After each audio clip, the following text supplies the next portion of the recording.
This council meeting, quite a full agenda.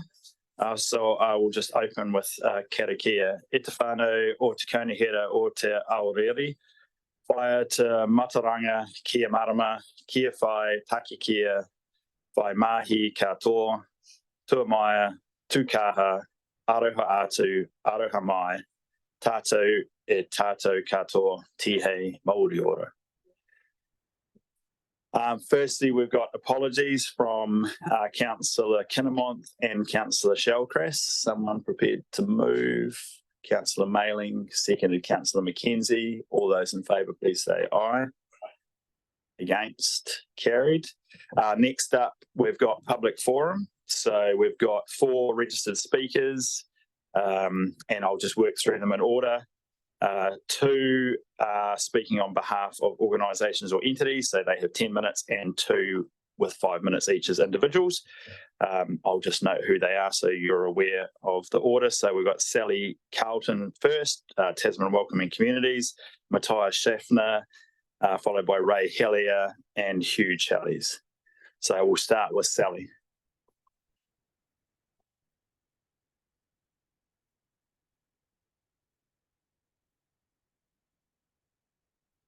Welcome, Sally. So you've 5 minutes, 10 minutes, and I'll give you a nod at 9. Thanks. So have you got Yuki on board as well? If Yuki is on Zoom, I'm sure we will have it. Yes, I'm here. Okay, hi Yuki.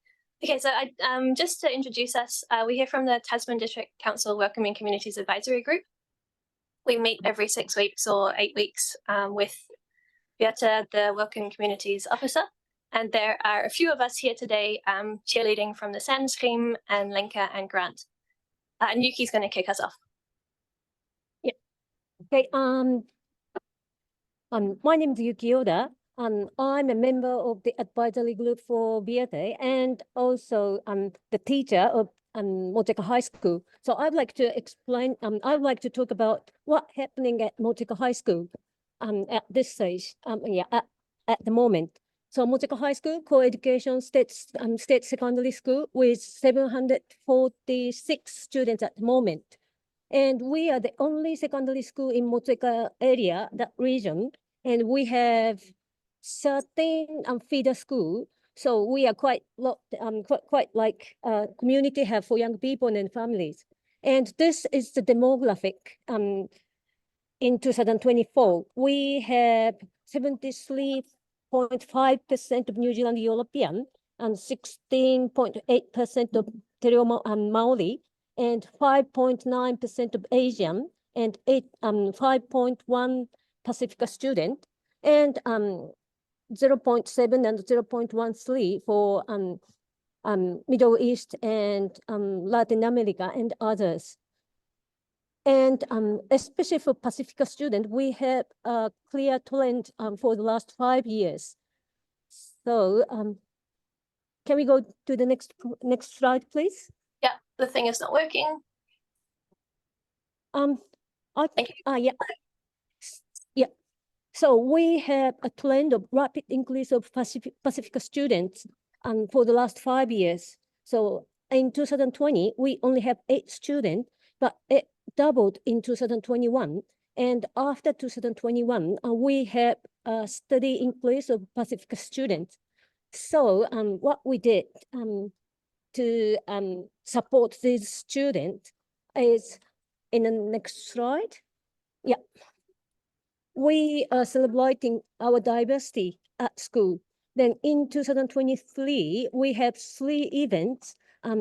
Which is Welcoming Week, International Language Week, and Pacific Language Weeks. And these were all really successful and really good for students to notice about our diversity. But it was not really involved families. So we have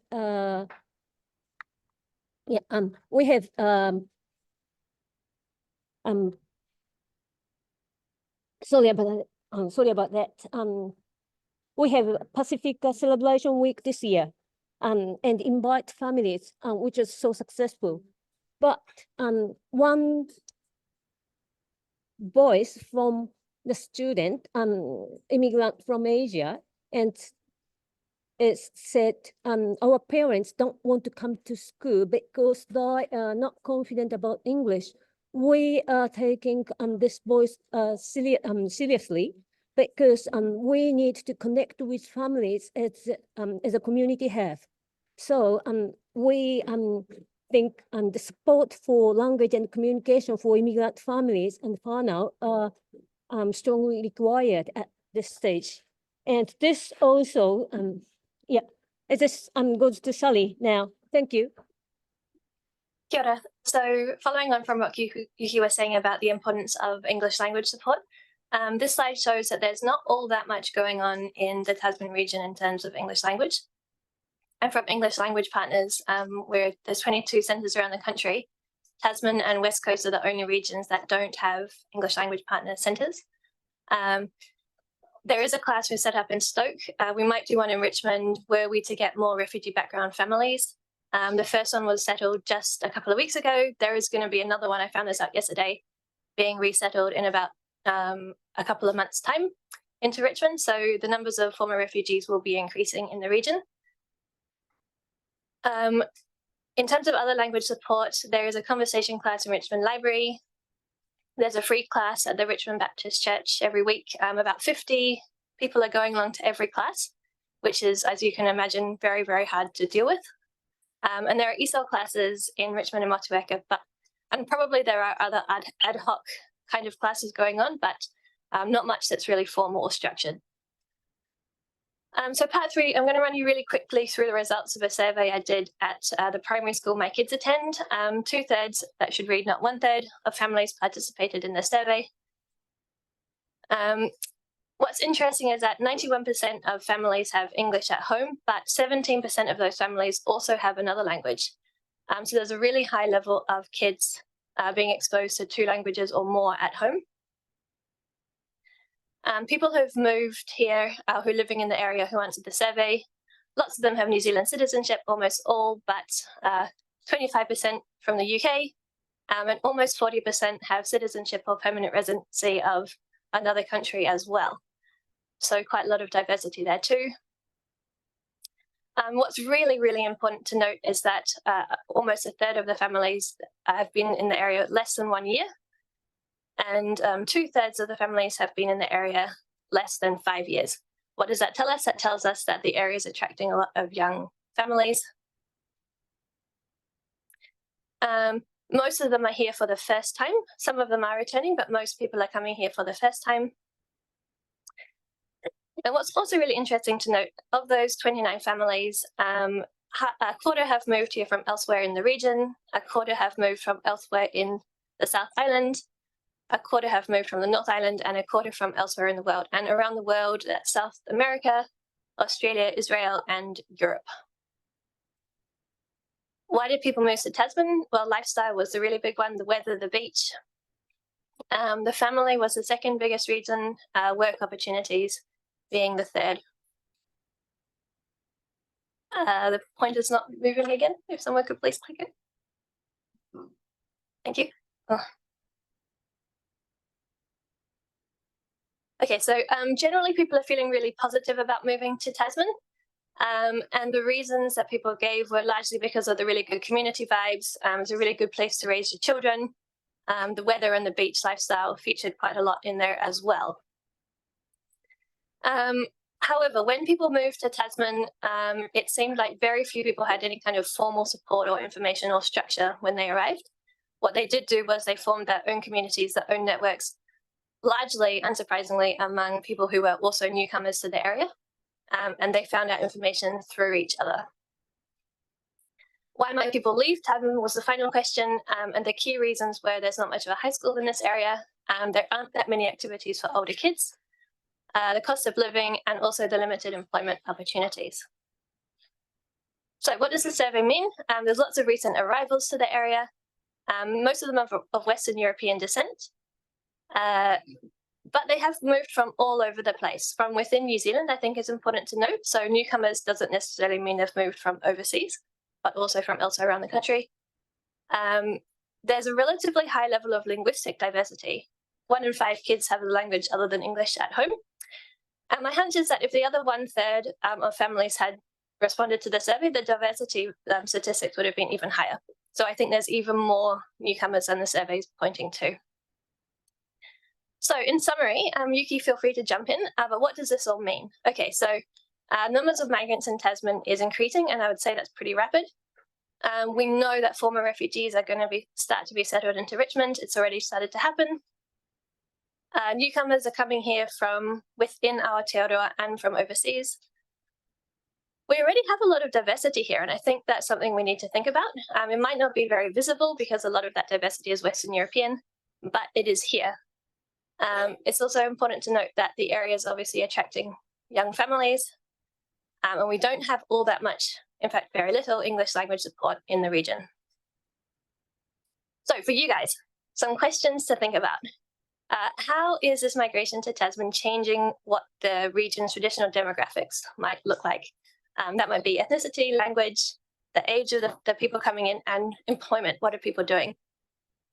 Really important. How can we retain these people who are arriving here? We don't want them to head away when their kids get to high school, especially as our population is aging. What can we do to better raise awareness and to celebrate the diversity that is here and that is arriving? How can we support these communities to settle here much better? They need access to information. They have to have English language classes. How can we help them develop their networks? How can we encourage them to participate in the local community life? And really importantly, if we're thinking about all these kinds of questions, how do you factor that into your planning processes? Tēnā koutou. Thank you, and that is right on 10 minutes. So whether you practice that or whether that is just the way it flowed, that was perfect. So thank you very much for coming and sharing a lot of very interesting information, which I'm sure we will find very useful as we go through the various processes. So thank to both you and Yuki for coming along and speaking to us this morning. Cheers. Thanks, guys. Thank you. Right, next up we have Matthias Schaffner on behalf of himself and his organisation. Tasman Democracy, that's the word I was looking for. Tasman Democracy. So again, Matthias, 10 minutes, and I'll give you a nod at 9. Thank you. Good morning. The minutes from the last meeting have the action item misread to include a breakdown of Legoima requests by requester and topic in future updates. But somehow I cannot see such a breakdown in today's report. Instead, we can only read large volume of Legoima requests from 2 individuals and some are frivolous and vexatious. I can say that one of the individual is not an individual, but in fact our organization, Tasman Democracy. We are a non-profit organization incorporated under the Incorporated Society Act 2022. Our main purpose is to encourage and support debate, dialogue, and democratic decision-making. To do our work, we need access to information. The personal view of the chief executive, if the number of requests is high or not, and from how many individuals, is not relevant under the Act. I don't see what the purpose of such a statement is. Does it mean you need more staff, or staff needs more training, or your document management system is not working properly, or is it something else? I don't know.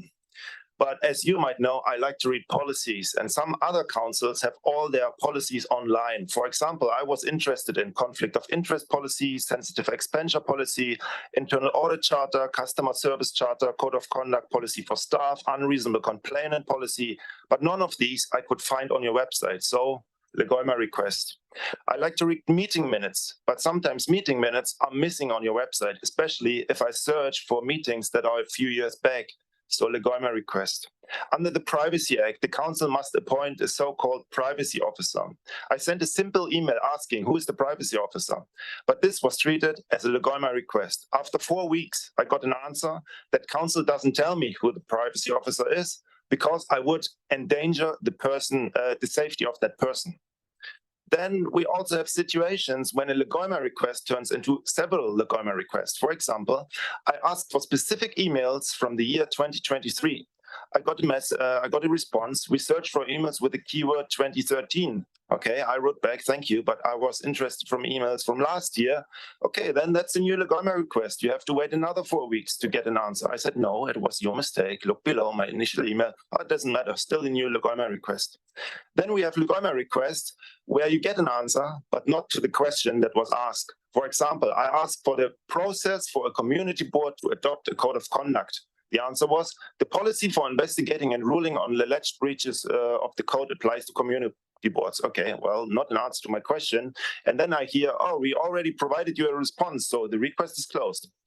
But this was not a one-off case. I also asked if the group manager environmental assurance is an appointed officer, because I think it's relevant for the delegations register. The answer from council was, your attention is drawn to Schedule 7, Part 1, Local Government Act. Okay, nice, but not an answer to my question. So I went back to Legoima, please answer my question. And again, the response was already provided. Well, not actually the fact, okay. But besides the high number of requests, Ms. Ray also mentioned frivolous and vexatious requests in her report today. Last year, all other councils in New Zealand, excluding Tasman, had a total of 12,708 Legoima requests. How many of them were frivolous and vexatious outside Tasman? 14. That's 0.1%. It's 1 in 1,000. All other 75 councils don't have a problem with frivolous or vexatious requests, and they can provide the number. Then I asked your organization, how many frivolous and vexatious Legoima requests last year? And the answer was, you don't have the number. Okay, but we have seen a few months ago, front page of a local newspaper, frivolous questions by part of Spites in request. This article has also quotes from the mayor and from you, Ms. Ray. So, but how do you know that there's a problem if you don't have the number? And all other councils can provide the number, but they don't have a problem. That doesn't make much sense to me. Okay, let's go back to October last year. All of you did a resolution to cover previous resolutions regarding delegations over the last 5 years because it was needed for a certain document.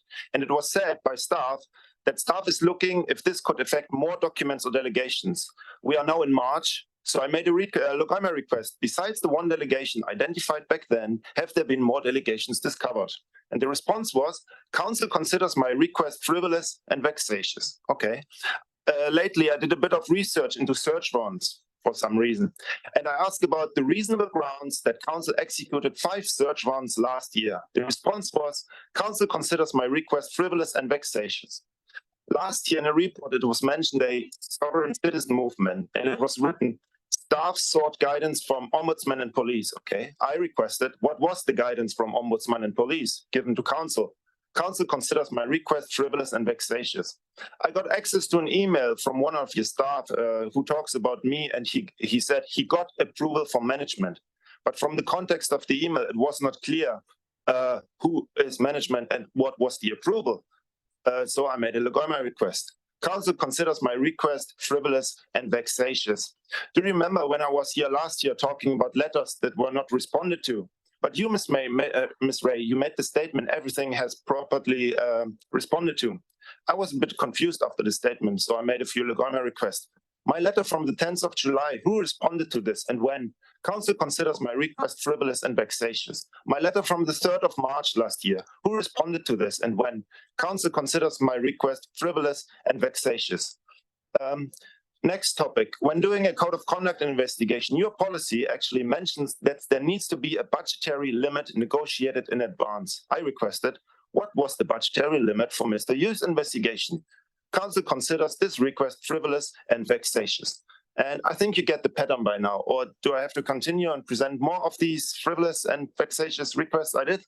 But your Legoima team is not only writes to me that my request of frivolous and vexatious and access to the requested information is refused. To all of these requests, I get the following message, quote, your request is considered frivolous and vexatious. It lacks any public value. The attention of your request appears to be to cause disruption, irritation, or distress to the council and its staff. I got this line right in my face 16 times since the beginning of this year, when all what I do is to care about accountability and public participation. The Legoima process is not just a question and an email in response. It's much more than this. It's an agreement between the people and their government. It's a fundamental principle of our democracy. If the Logoima process is not working, then the business of your organization is not conducted according to the Local Government Act, namely in an open, transparent, and democratically accountable manner. A famous man said a few years ago, intellectuals are in a position to expose the lies of governments, to analyze actions according to their causes and motives and often hidden intentions. In the Western world, at least, they have the power that comes from political liberty, from access to information, and freedom from expression. Quote end. That was Noam Chomsky in 1967. This statement was true 60 years ago, and it's still true today. I don't know what's wrong with your Logoima process, but you, all of you sitting at this table, you are the governing body of this organization. And if you don't act when issues are presented to you, then you are the ones who are accountable. And the first thing you can do today in this meeting, put a lot of scrutiny into the Chief Executive report and only accept the report when the Chief Executive provides the information that was agreed with the action item from the last meeting. Thank you.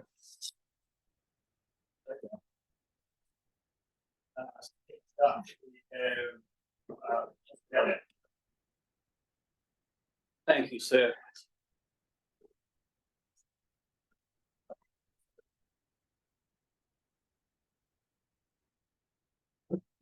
Your Worship and Councillors, I'm here to speak about the recent Stuff article headed Ombudsman finds Council not entitled to withhold Logoima information. It seems from her comment that Ms Dowding was upset by the amount of Logoima requests that the Council was receiving. She also seems to be concerned that all these Logoima requests are causing staff stress. Could it be that staff are stressed because they are being caught out after making untruthful statements? Some examples of these are the Council's conduct over the Peach Island issue and their conduct so far over a dodgy water storage dam at the top end of Wills Road in Lower Mootry. I'm here with my friend, Mr Fogarty. Mr Fogarty is concerned that because of the lack of interest from the Council in the dam's construction, that it has become an earthquake hazard. I made application to the Council for the consent documents and found that they bore no resemblance to Mr Fogarty's documents. I come to the conclusion that the documents that were sent to me were untruthful and probably generated by AI technology. Peach Island resulted in a lot of Logoima requests and the Council were caught out making untruthful statements. This resulted in the Motueka Community Board member, Nicholas Hughes, being deemed an unreasonable complainant. When that didn't work, the CEO then initiated a code of conduct case against him, costing ratepayers $40,000. And the jury's out on whether that was even successful. The artful use of the exceptions in Logoima, particularly Section 17F, is another generator of further requests. It seems to me that whatever stress the staff are suffering from is self-inflicted. If the staff acted professionally, with integrity, and were truthful in their responses to ratepayers, there wouldn't be any stress, as there would be nothing to cover up. It's notable Ms Dowding had a selective morality on stress. She appears to be so caring about the staff stress levels, yet she took no interest in stress caused by staff, particularly by trespassing compliance officers on Mr Stevens' property.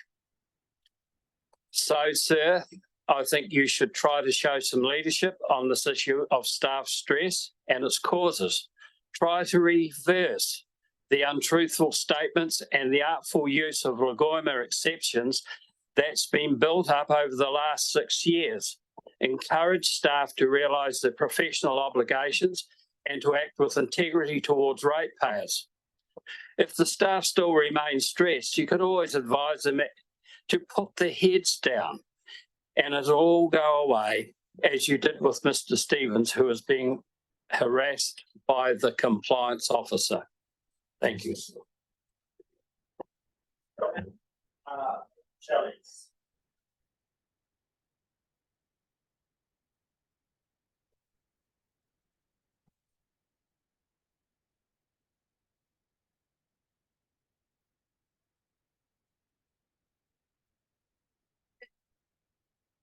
Morning, Mayor King and councillors. This address relates to a situation which has developed near the mouth of the Waimea River. At the overhead up here, and my laser pointer man on the job here, hopefully. The current Waimea River Protection Scheme was designed and overseen by Catchment Board engineer Mr. Edgecombe, and it incorporated a specific design feature to deal with the flood tidal interface. Here the stop banks bailed out and were reduced in height to provide crucial scope for the flooded river to blend with a high tide. See the blue lines on the overhead. On completion, the banks were 1,235 metres apart at the mouth, compared with 291 metres at the Appleby Bridge. There is 20 hectares of private land between the two banks on the east side of the scheme. It's etched in red there. Mr. Edgecombe said that the council should acquire the land because it would compromise the scheme. This was not done. For a time, this land had a low impact because floods simply flowed over the top. But over the years, consecutive owners have constructed stop banks around it and infilled a portion until today it is a major obstruction in the floodplain of the river. As time passed, 4 constricting causeways, shown in red, those to the islands, were built, further reducing the vital blending scope from 1,235 metres to a mere 236 metres. This resulted in multiple failures of the scheme in the 1980s and extensive flooding of 85 hectares of farmland, including my dwelling. To mitigate the negative impact of the causeways, the Catchment Board raised the stop banks with gravel removed from the lower river bed. This gravel had been allowed to build up to 1 metre and was accentuating the flooding. All parties at the time agreed it was vital to prevent future build-up of gravel and that the removal of gravel from the lower reaches of the river,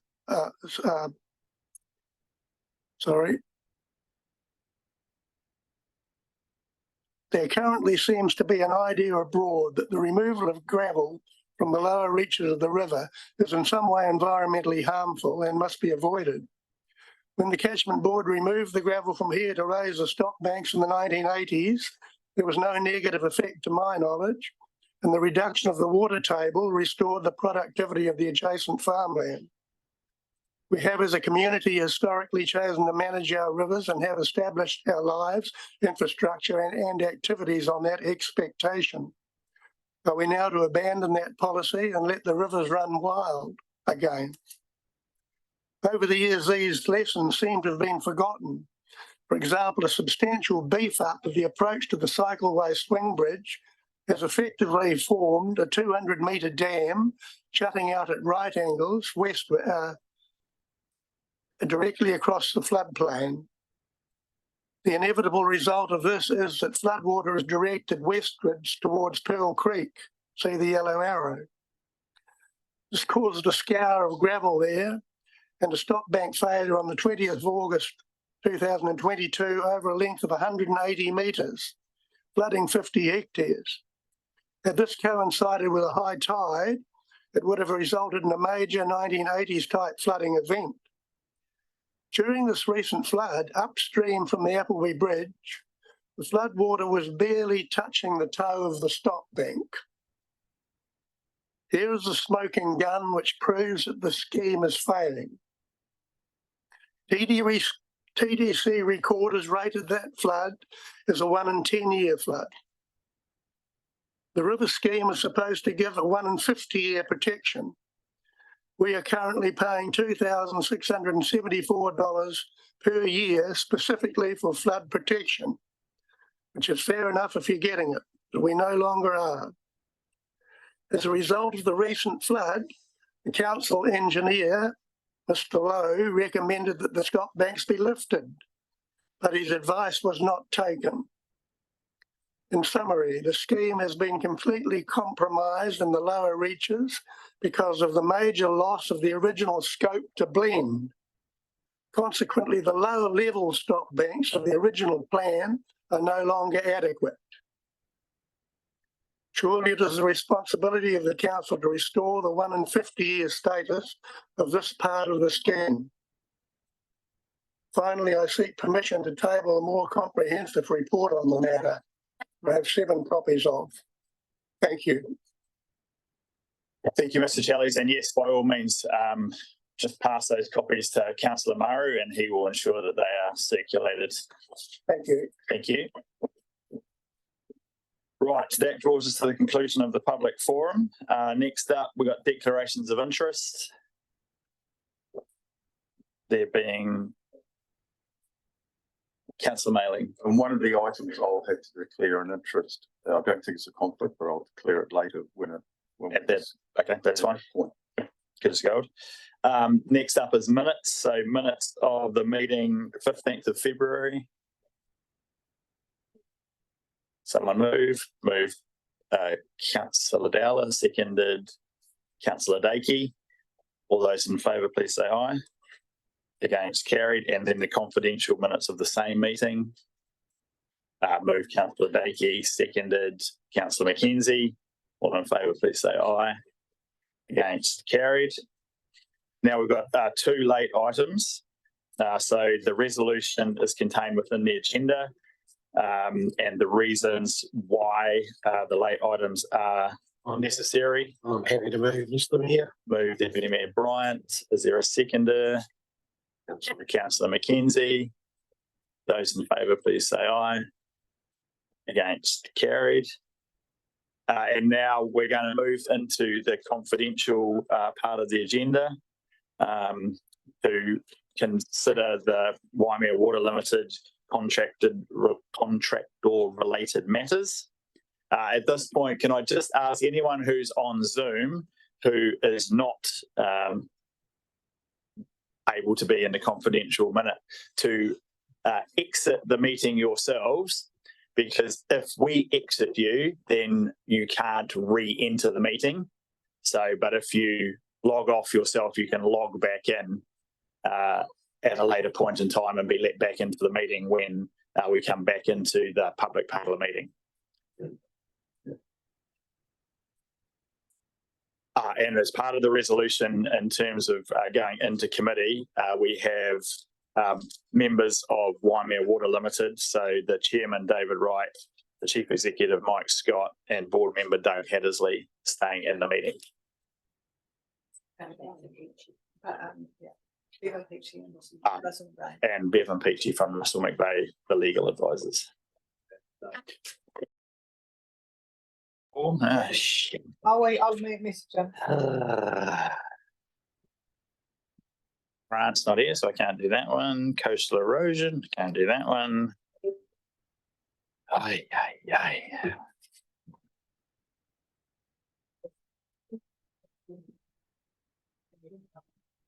Right, we'll do the chief executive's report. You are here, and then we'll do the mayor's report because I'm here.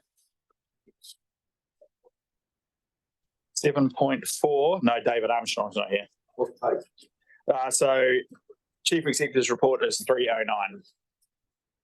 I can be on the way, so do mine. Yeah, that's all good. And then the mayor's one is 312. That'll be very short. Right, Leonie.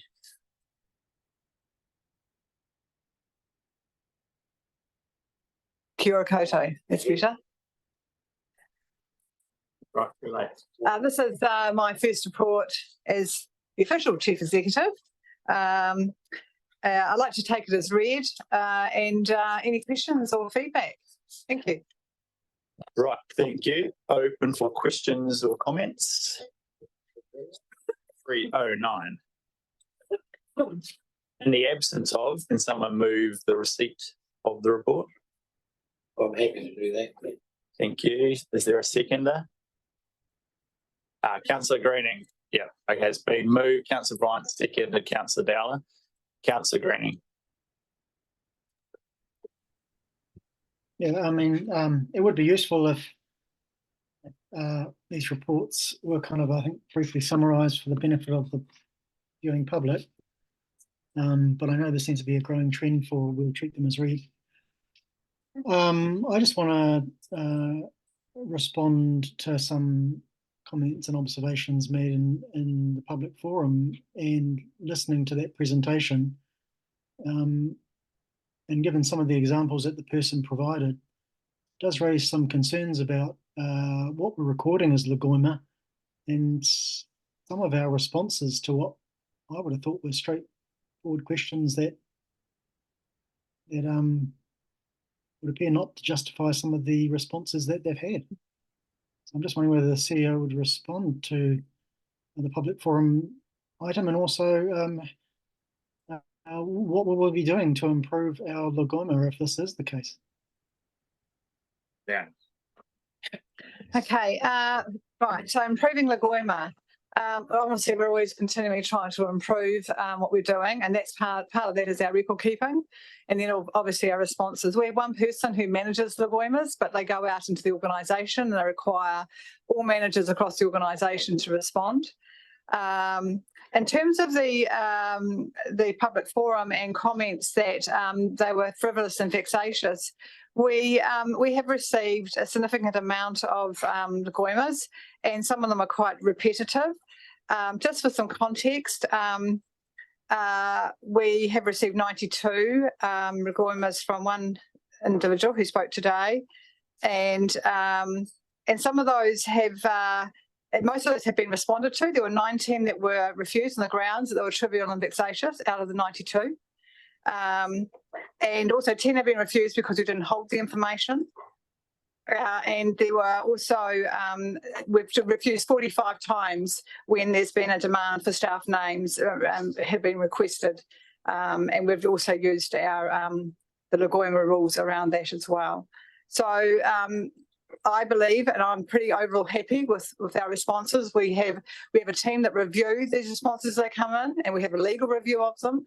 And at the moment, we do have Lagoima received from the presenter of the public forum, which we are responding to. So it's not all we don't respond to. It's some that are trivial and vexatious under the Act.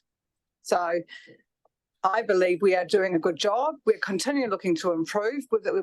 We have had a couple of ombudsman requests to supply information, and we've done that where we could.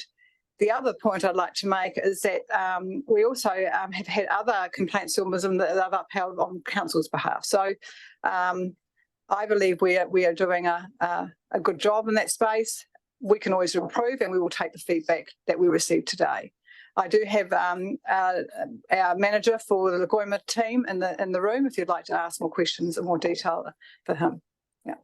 Well, yeah. I mean, I do want to just, as he emphasised, he is an organisation, so it's more than just one individual. But and I suspect he's submitting through for other people as well who maybe not as competent, but in making submissions or not confident in making submissions. But I was surprised by one of them, which was he was merely asking for who the officer is for privacy, and we couldn't give a straight answer. It had to be going through Lagoima. That seems such a waste of staff resources. And then to call it frivolous and vexatious, I think, is a bit over the top. I'll just respond to that, Chair. We were uncertain of the intent of why the person's name was required, considering there wasn't any context of the Lagoimas was never about the privacy officer or anything under the Privacy Act. So we do redactions around staff names, and but actually wanting to know who the privacy officer's name was, we felt wasn't actually in the best interest of them or of the purpose of the Lagoima Act. And did you get a quick clarification to see if he was just after the contact details so he could ask the privacy officer a question, or or do you just treat it as an official Lagoima request and everyone wants to ask for, you know, who's the resource consent officer I should contact with my resource consent? I mean, just for clarity, every request for information, whether it's a name of a person or a consent or any information, actually is an official request. We don't put them all through our official Lagoima process because it would be ridiculous if someone rang up and asked the pool hours for a centre or the library hours. They are actually still official requests for information. We only do use Lagoima when it's actually we have to pull the information together and to follow that process. So when someone's asking for a point of contact, that's a Lagoima request, is it? Well, technically it is, but as you pointed out, if someone's asking for the name of the building consent officer who's processing that consent, it's a different scenario from what's being requested in this space. So I'll come to Councillor Mackenzie. Thank you very much. I just because it's mentioned in your report, Leonie, you talk about our civil defence system here. And I mean, I'm just aware that in the media, of course, there has been a review done of that system as a result of the cyclone. And you know, is there any assurance that you can give us as councillors about whether our system is fit for purpose? Through the chair. Look, that report I'm sure will be read by every CEDM agency in the country because there are some important points that were raised in that around the readiness. I think that we're all probably light across the country. Having been through several disasters, Christchurch seems to attract them. We responded as best we could, but you'll find that any inquiry will bring out things we could be doing better. In terms of competence, the care that I attend, it was really well attended. We had really good conversations around, you know, right from our readiness to respond, the recovery phase. All agencies around that table, very committed. Look, it's going to be a funding issue as well as perhaps a planning issue. And I'm sure we'll come back with more information as they digest what was in that report. Yeah. Could we just lock in then that there would be a subsequent report back once everyone's had an opportunity to digest it, just to understand whether there is any proactive approach that we need to take? Yeah, I'll take an action for that. Having already read it and looked at the recommendations, I think there absolutely are things. They're not necessarily actually related to civil defence per se. Some of them affect us. One of the key recommendations is the management of river gravel and river fairways and flood capacity and protection. Anyone who's sat around this table for a while will know that that is a topic that has been discussed a lot. So that is one of the key recommendations.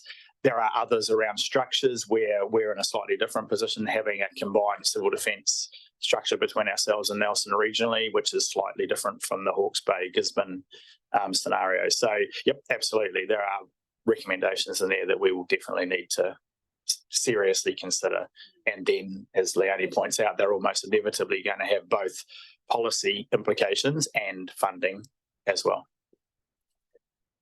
Okay, thank you. Councillor Walker and then Councillor Murray. Thank you, and through you, Mr Mayor. I'm just going back over the legal and democracy part of your report. Thank you, CEO. And I note your comments just before that you believe that TDC is doing a good job with the Lagoima. I guess I sit here thinking that when your reports come through, are we actually tracking with the same kind of volumes? And I get that we now have an organisation which has already been quoted that they are the voice of quite a few voiceless people who, for whatever reason, don't have the capacity to ask some of these questions. But look, you know, it's a fundamental right for New Zealanders to get information from us. And if this requests get to a point, as they seem to be, where we're getting more people put on this register, that means we're limiting their information. Are we looking in our long-term plan when you look at increase of FTEs that are going in there to strengthen that team. Because if our team's under stress and we can't cope with it, how are we addressing that? Because I believe people's questions should be answered. And I also don't believe when you ask a question, you get not the right date looked at, for example, that then another 20 days is added to it to relook at something. That creates frustration, not just for the people asking, but for us as councillors and our staff. Just to respond to that through the chair, I do have Leif at the table here who can probably give you a more fulsome answer because he does manage that team. But look, I agree with you. Everyone has the right to information, but there's certain information we may not hold.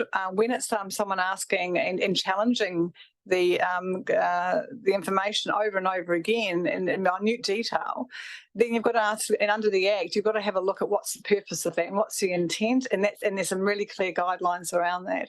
And we've applied those, and where we can provide information, we certainly will. Sometimes we redact names under the Waimea Act. But look, Leif might be able to answer in terms of the size of the team and whether we needed to increase that. We have obviously considered that. Over to you, Leif, if that's okay. Through the chair, look, I'll just point out that the size of the Waimea team isn't the total issue here. The Waimea team manages and tracks information requests. If you are concerned about the effect that this is having on the wider council, the people who are actually answering these requests, then that's a broader question than just more resources for the Waimea team. Thanks, Leif. Councillor Murray. I think it's a common theme, I think. So my challenge is that we often sit around this table and ask, how do we engage our community? How do we get feedback? How do we get messaging through that? So when we have, for whatever means, people asking, and the examples today seem like reasonable questions, I struggle that we can't answer them. So I've been contacted by other people, including the person who submitted today, and a simple question, I've tried to find that on our website or what minute they come from, and I simply can't find it. So our systems of collecting information are poor. And not being able to identify the privacy officer. So in terms of, is the appointments register confidential? Because I wouldn't expect it was. I'd expect to be able to find somewhere who's authorised to do A, B and C in Tasman District Council. So I can certainly see my delegations and responsibilities that's on the website. I can find the elected members' interest, but where do I find who are the officers that are empowered to do this under the RMA? Who are, because I'm actually interested, because I'm actually looking to see if I'm still warranted as an officer under the Freedom Camping. I'm not sure. I've got a warrant still, but people should have the right to be able to find that. It's not protected. It's a position that's publicly appointed in the delegations. So I struggle with finding that information. So I can see how this blows out, because either we can't find it or we have some reason for not disclosing it, but I can't work out why that is. And I don't know if it's a CE or a Leaf, but there's some information that's either difficult to find, and let's just say that, or why aren't we releasing it? So there's two questions. The key one is we all understand our information systems are shit. That's why we've got a DIP program, part of which is the whole information management system that the council operates. So, and there is a proposed very significant investment in improving that component. In terms of the question around the specifics of access to names, titles and delegations, Leith or Leonie. Through the chair, the appointments register itself isn't publicly available, and in relation to the privacy officer question, I believe in that request what we provided were roles of the individuals who are privacy officers, and that includes the chief executive, whose name is well known, and various ELT members. What we haven't provided is those individuals lower down the chain who we think we can withhold those names on the grounds of improper pressure and harassment of staff and staff safety. And if there are concerns around Waimea decision making, the appropriate place to take those is to the Ombudsman. Just one more. So the delegations, the appointments, are they at a resolution of council? So when we appoint independent members around here, it's public record. So our delegations register is title specific, not necessarily individual name specific, simply because those people may change over time and we don't need to redo the delegations register because people's change. So that, again, my understanding, our delegations relate to titles of office. Yes. The individuals who may fill those titles is not part of a council resolution. Thank you.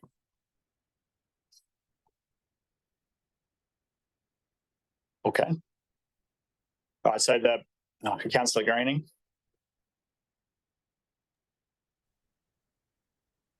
I suspect that when we set this up, we probably did in a public report, similar to this one that we're discussing today, did actually detail who was looking after privacy and where they were. So I think probably were some public records on that matter. So I'll just add that clarification that I think we probably did put them in a report like this, but these reports are not exactly very searchable and and so things get lost. I'm interested also in the Ombudsman investigations report because I had several questions. So that was my first question about the Lagoma. The second question was about the Ombudsman's investigations and that we are responding to the Ombudsman, five Ombudsman investigations. I'm just wondering what that response entails and what are the themes and are there anything in there? I mean, when I look over this legal and democracy services, it does for me raise, as a governance perspective, a bit of a red flag that we seem to be having some trouble in this area that we never used to have 7 or 8 years ago. So I was wondering if you could also enlighten me on the Ombudsman's investigations, because that's a rather brief summary. Please. Through the chair, I mean, broadly speaking, the Ombudsman's investigations, several of them involve resource consents, a couple relate to compliance matters, and one relates to the Motueka Aerodrome, broadly speaking. Right. Thank you. So the report's been moved and seconded. Just the status of Ombudsman's investigation for clarification, public, not public. Through the chair, while the investigation is ongoing, they are all confidential. It's under the Ombudsman Act and the Waimea. Okay. Right, thank you. It's been moved and seconded, the receipt of the Chief Executive's report. Yep. Thank you. Through you, Mayor. So whilst they're being investigated, it's confidential. When it's been resolved, does that then get reported somewhere for the public and us to see? Well, through the chair, yes, it often does get reported on the Ombudsman's website, but also we do bring it to council. And we have recently, which is, yeah. Okay, I'll put the resolution. All those in favour, please say aye. Aye. Game's carried. Back to Waimea Water Limited. Apologies, but you were slightly late coming back and unfortunately you had to get in the queue. So David, back to you. Firstly, our apologies for slight lateness. No, thank you very much, and it's good to be back here in front of you, particularly with where we are at the stage of the dam. So Mike in a moment is going to take us through the presentation, but the good news is we are something like 99% completed now. We are within practical completion within about 1 month or so, and we are busy in the transition to an operational phase of the dam. But most importantly, we have the ability to augment the river, which is having a major impact right at the moment in terms of our ability to provide relief to the drought conditions that the region expresses. So it's good to see the dam being used for what it was intended. But with those few comments, I'll hand across to Mike. Sure. Thanks, Mike. Marina Council. Lang, would you just mind going back a slide, please?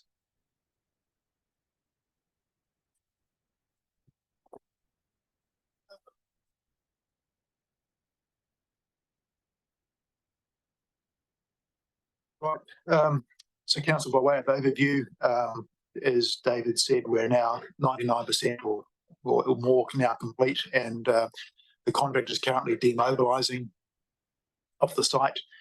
We have commissioned and we're now operating the smaller of the 3 cone valves. So we released water from the 2nd of March to help mitigate drought restrictions. We're operating in full compliance with our resource consent requirements. We did have some challenges around sediment when we first started up, but they were quickly resolved. Today, we have no further change in our cost forecast. That maintains at $198.2 million, notwithstanding the fact that there is risk around that pertaining to the disputes, and we'll come back to that. I guess the other point I'll bring to your attention, which you'll probably sort of see in the draft statement of intent, is that we are forecasting an increase in operating costs, which we'll come back to. So the photo here is the spillway flowing shortly after the reservoir filled in early March.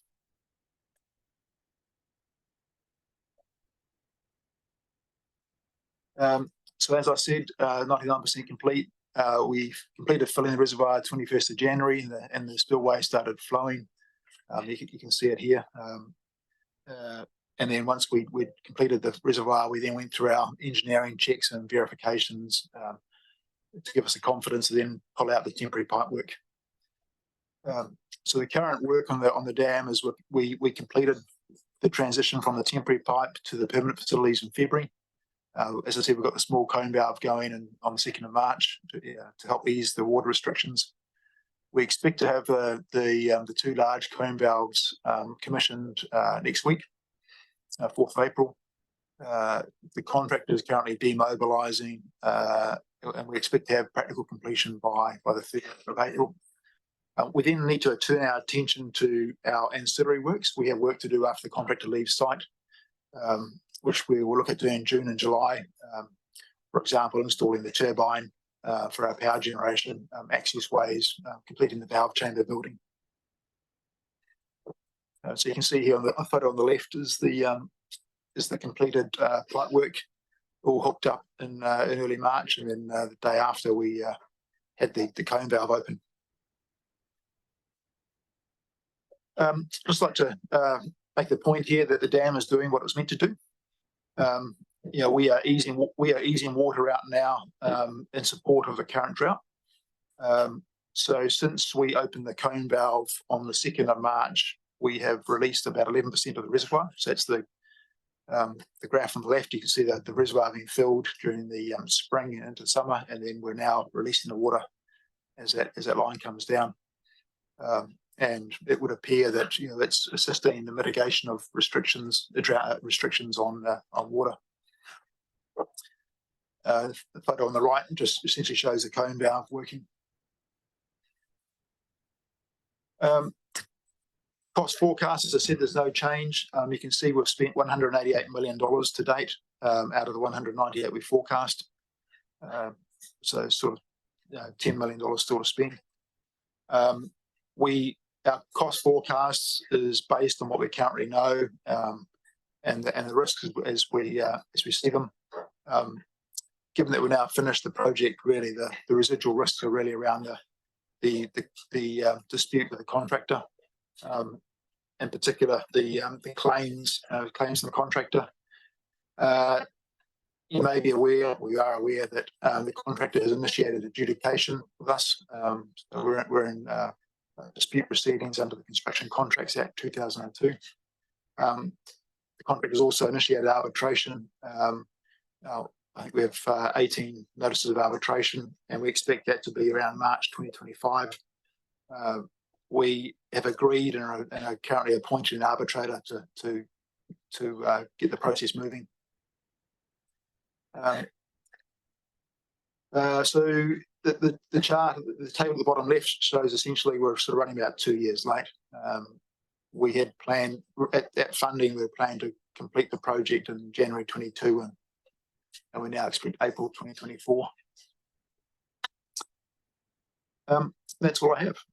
I'll go to Q&As, but before I do, there is a mid-year report that you have, and it's online, so happy reading. And just a plug for our shop front in Richmond Mall. If you're walking through the Richmond Mall, we do have a shop set up with posters and videos. Thank you. Thanks, Mike. Questions? Councillor McKenzie, Deputy Mayor Bryant, and Councillor Maley. Thank you very much. Yeah, I do have a couple of questions.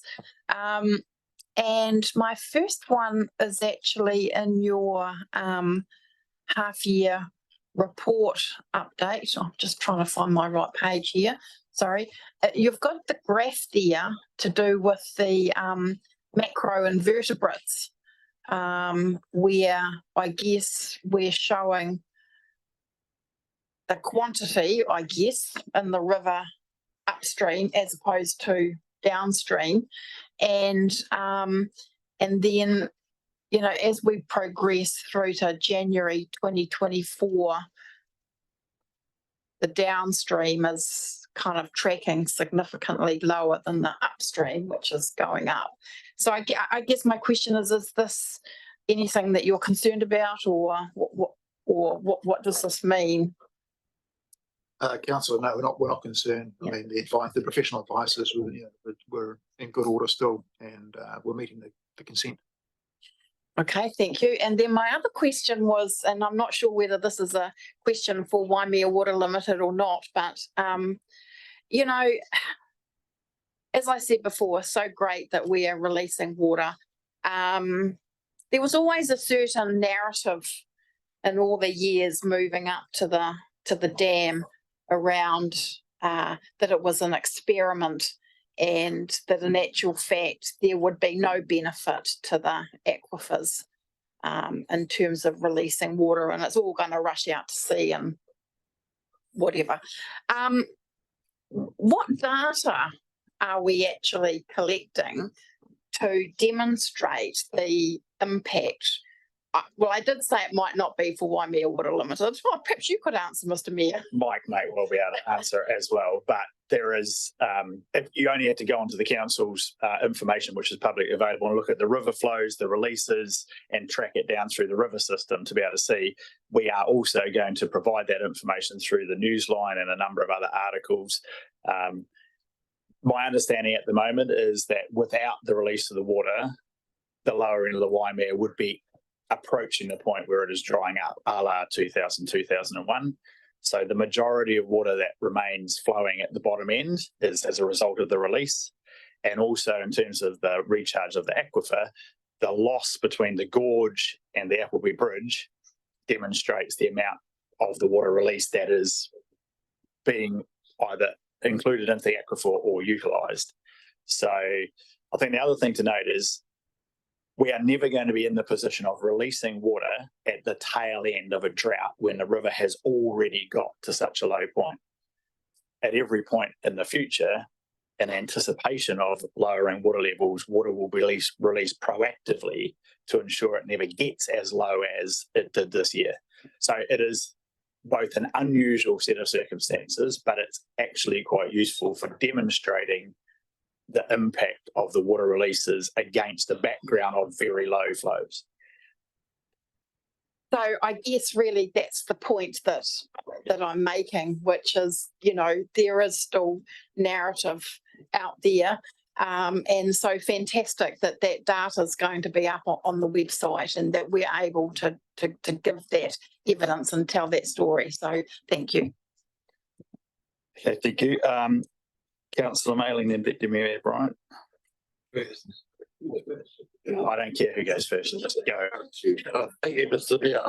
I'll go first. So once again, thank you for the work you've done getting the dam to the stage where we're at.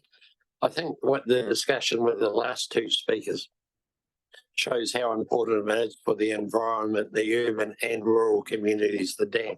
As the Mayor alluded to, will never be this late supplementing the water flow. I'd hate to think what the water flow in the Waimea and Wairoa would be without the dam now. It would be quite low as it was in 2001, which in places it pretty much stopped. And there was a whole lot of restrictions in place for all of the people I've just talked about. But the question I have relates to the 11% that you've released from the dam so far over effectively 20 odd days, 25, 26 odd days. Is that at capacity, or is that just enough for them to keep the minimum flow? And when the other pipes come online, what sort of effect will that have on the supplementation? Will that figure go? I'm not sure. Will it be more water, and so you'll lower the dam quicker? No. So we won't. So we are releasing what we need to release to keep the measuring point at the Waira above the restriction level. Flushing flows. Correct. So we need to do flushing flows from time just to keep the river health up. So we have short periods where the flow will increase to sort of 5.5 cubics. So the current pipe is enough just to supplement the river at the level we need to. And by calculation, that'll give us about 200 to 250 days minimum. Yeah, flow. the current valves are operating at the top end of its range. So yeah, once we get the big valves working, we'll probably use those to provide the same sort of flow at a lower end of their range. But the big valves need to be able to release the water to keep flushing flows up. Yeah, well, God help us if we get 250 more days dry. We'll be in all sorts of Australian trouble. So hopefully it'll rain within 100 or less, or even 30 would be good. So thank you. Thank you. Councillor Mailing. Thank you, gentlemen, for your report. Having started in 2001 in another role in relation to the dam, it's great to actually see it supplementing our community and our industry, because I certainly remember what happened in 2001.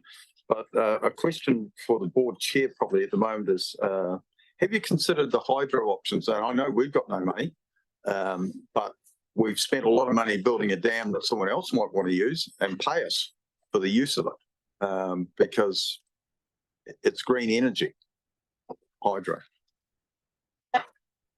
The answer to that is yes, we have considered it. There is an opportunity there, in my understanding, through the next year that there will be a study done around realising those opportunities. Well, that's certainly a good thing. I've got some more questions. Sorry, Mr. Mayor, just two. The operating cost, what I see it now. So when we get through this arbitration, if I look at a much smaller dam that council owns in terms of the Kainui Dam, we run that on the smell of an oily rag. And I see the costs for this are increasing. So that's a cost both to our ratepayers and our other shareholders. So in a year or so's time, do you think we would be able to run a slightly leaner operation to reduce some of those costs once we've got through a period of time? There's two phases to this, and I'll get Mike to talk in more detail around BAU, business as usual operating costs. But over the next year, we're in that transition. So we're going through the defects liability period, and as well as obviously preparing for contractual disputes. Then we get right into the ongoing operational role. So I'll let Mike handle, once we're at that point, the budget and costs as we anticipate them to be. Councillor, yes, I think you're right. I think there is an opportunity to look at the operating costs, and as we get up and running and learn more about the reservoir in particular, we'll have a better understanding of the costs. For example, we have budgeted a reasonable amount of money to put boats in the water, clean the debris boom, pull the screens up, clean the screens. We're really not going to know until we get going. But what I would say is that I think almost 40% of our operating costs was meant to be rates and insurance. And I think we've done some really good work in bringing down the insurance costs, and we'll keep looking to do that. Yeah, insurance is a problem everywhere. And the final question, and it's concerned us as shareholders and as I know the Irrigation Committee, is the time delay.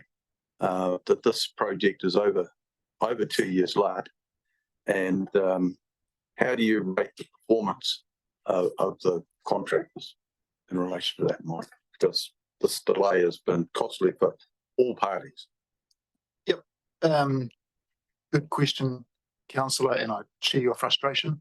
2 years on a 2-year delay on a 3-year project is not satisfactory. No, I have not been happy with the contractor, disappointed in their performance, particularly probably their mindset. My own view is that they've probably been operating above their capability at times.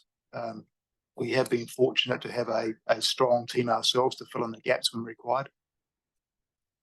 I don't think it's any great state secret that we've had difficulties with the contractor.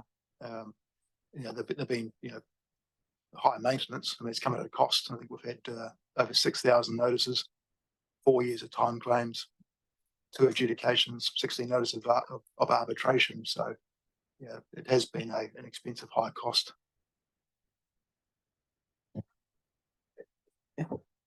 Councillor Butler. Thank you. Very used to me. Thank you. I just wanted to just go back to an environmental situation. So you've said that the sediment issue has dissipated. So I'm just thinking, on the banks of the dam, there's still forestry there. And is there going to be any clearance of, I don't see how it could happen, but is there going to be any forestry removal on the banks of the dam? And is there a risk of sediment being suspended in the waters of the dam as a result? And then, because sediment is the key environmental threat, really, isn't it, to the river? And or are you confident that there will be no sediment issues going forward? Yeah, we've been filling the reservoir since October. And we don't have a sediment issue at the moment. Having said that, we really haven't had a good storm since we started filling the reservoir. So we're yet to see what the runoff and the slash and the sediment looks like from the from the neighbours' land. We do have a system in place to try and mitigate that impact. We can draw off water from different levels, and we do a debris boom to catch the slash. So while I expect there not to be a sediment issue, we're not going to really see that until we get to the first storm. Thank you, Councillor Butler. Councillor Greening. Thank you. Certainly welcome a review of the impact of the river flow on the aquifers. I certainly draw attention to the earlier Fenimore report, which indicated how many metres out from the river's edge the river would impact on the aquifer. So it'd be interesting to see whether it met that expectation or exceeded it, but it wasn't a great number. And also the recharge calculations, which I think have been challenged and may well have been flawed. So it'd be interesting to look at those and review those and see what the impact has been on the aquifer. Equally, it will be also useful as part of that review, given this morning's presentation, to see what impact the river flow has had on the flood protection at the bottom of the river and what the forecast is for that, because from this morning's presentation didn't sound too good. Noted the words supplement by some people in this presentation, not necessarily the presenters, but maybe some other people speaking to this item. I think there's a bit of confusion there, because I thought we were this whole process is basically a water insurance policy. It doesn't add any more water. It entitles people to extract their water consented allocation, which if it wasn't here, they would probably have a recalibrated water allocation. So is this a question for Waimea Water Limited or a general statement about council's position? Just responding to some earlier observations, I now come to my question. Right. Okay. Right. Which is around insurance. I read in there that you are considering reducing the scope of the insurance coverage, which is a concern for me, as we are tasked, as other reports have indicated in this document that we're moving through today, of being good stewards, and part of being a good steward is protecting your investment. And we are the largest investor in this dam, not only in capital, but probably in OPEX and underwriting of other people's debts. So I would hope that our investment is protected and that we're not skimping on insurance and exposing our investment. Mike and Cheryl. Councillor, no, I'm confident in our insurance strategy. In fact, I was more worried about over-insuring and paying more money than we need to. So the underwriters look at the replacement value of the dam as opposed to the reinstatement value, which is a lower number. So we had an independent valuation done through the broker of what the reinstatement value would be in a 1 in 10,000 year earthquake, and it's a lot less than the replacement value. But the underwriters wanting obviously to make as much money as they can, they insure on the replacement value. So we have a good policy. I think it's worth saying that we have leveraged the fact that we've done some really good engineering, and we have a very contemporary dam, and that's helped us. That's helped us bring down the premium because we have a better dam than most dams in New Zealand. So if this dam is wiped out through earthquake, we will be covered to rebuild it and replace it. Replacement value, that's right, yeah. And please bear in mind that if there's a 1 in 10,000 year earthquake, it's not a building where you take it down and start again. You repair the deformation.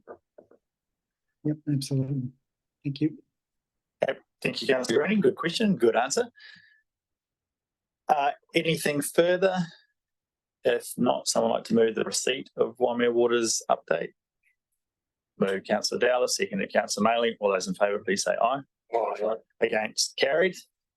Thank you, gentlemen, for coming in and doing the presentation. And just to reiterate a number of comments, it is great to see water flowing out of the dam. And while there are clearly a number of issues yet to work through, doing those against the background of it doing the job that it was always intended to do, and the very significant difference it has made to what would otherwise be extremely draconian water restrictions for both urban water users and irrigators, is certainly a better place than we have been over the last 4 going on 5 years of the dam's construction. So thank you for your role in achieving that. Thank you. Thank you. Right, next up we have half-year report and the statement of intent. Mike, this is in your name. So pages 7 through 50.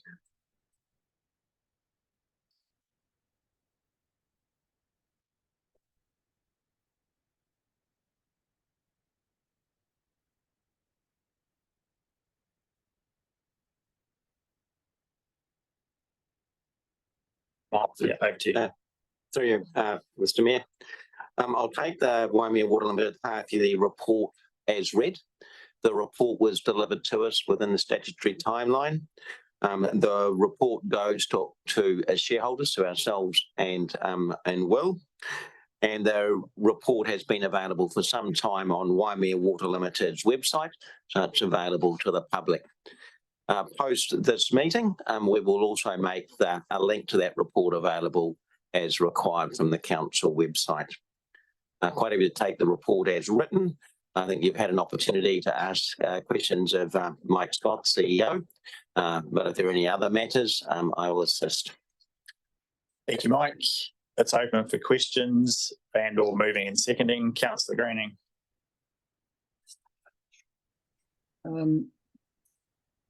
Just in relation to the observation made at 4.4, second bullet point, post-construction intervention.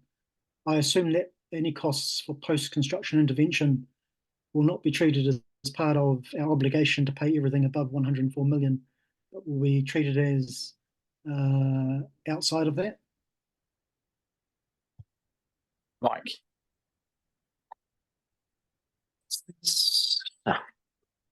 That's for you. My understanding is that where the costs are maintenance costs, they'll be operational and they'll come through the operational charges and ultimately the water charges. Where the work is capital in nature, and essentially part of the commissioning, building and commissioning of the dam, then they will flow into the dam capital costs, which will be met within the existing budgets. So would post-construction intervention be maintenance or capital? Other Mike. Councillor, it would be capital, and it really pertained to the performance of the grout curtain and any deformation. The good news is it's not eventuating, so the dam is performing at least as well as we expected. The deformation has been less than we expected. All the engineering analysis says that we don't. That this is a low anticipating risk. Okay, thank you. Is someone prepared to move the receipt of the half-yearly report? Move Councillor Mackenzie, seconded Councillor Butler. All those in favour, please say aye. Aye. Against, carried. Statement of intent, Mike D. Through you, Mr. Mayor. The statement of intent was received within the statutory timeline. The statement of intent has also been reviewed by Waimea Irrigators Limited, the other shareholder. Just a reminder to councillors that the statement of intent is a shareholder matter. So feedback on the statement of intent it needs to be supported by both council and by Waimea Irrigators Limited. I believe the statement of intent is relatively straightforward. I think the key matters within the SOI are the increase in operating costs. These are higher than was foreshadowed in last year's statement of intent. That is not unreasonable in my view, given as the company works more towards what the operating model will be, what the maintenance requirements will be, those estimates are being refined and updated as they impact on operational costs. Council picks up 51% and will picks up the other 49%. There are no other matters I need to bring to the councillor's attention within the statement of intent. Quite happy to take questions. Thank you, Mike. Are there any questions? If there are, I'll take them. Otherwise, someone prepared to move. Councillor Murray. Thank you, Mr. Mayor.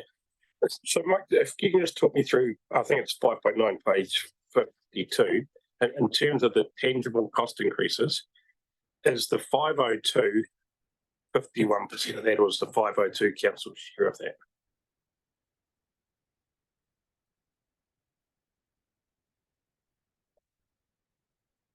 It might have been the whole of it, actually. Sorry, let me change the question.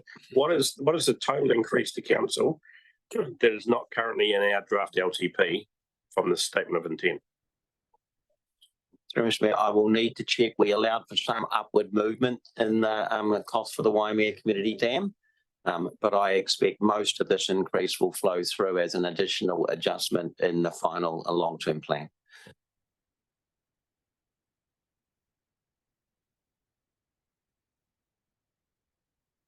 So to clarify, that's the 502 mentioned in the report at 5.9 is council share of the increase in the operating costs.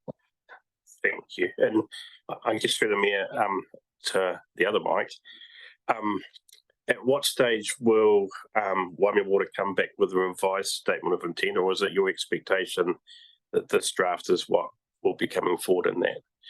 So where are the opportunities to cost save, and when will that happen, or is this the expectation this is the final draft? Through you, Mr. Mayor. So this is the draft statement of intent. The financials in this statement of intent are draft. Waimea Water Limited have advised that they are continuing to work on those estimates.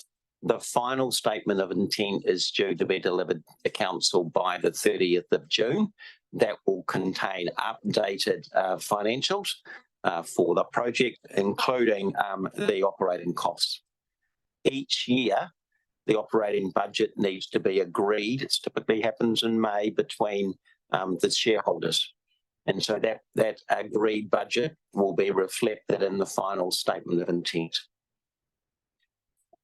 One just final, since nobody else has put their hand up. So, and that will be part of the LTP considerations and deliberations, and this will be in addition to what we currently have in the draft document. I think you answered that before.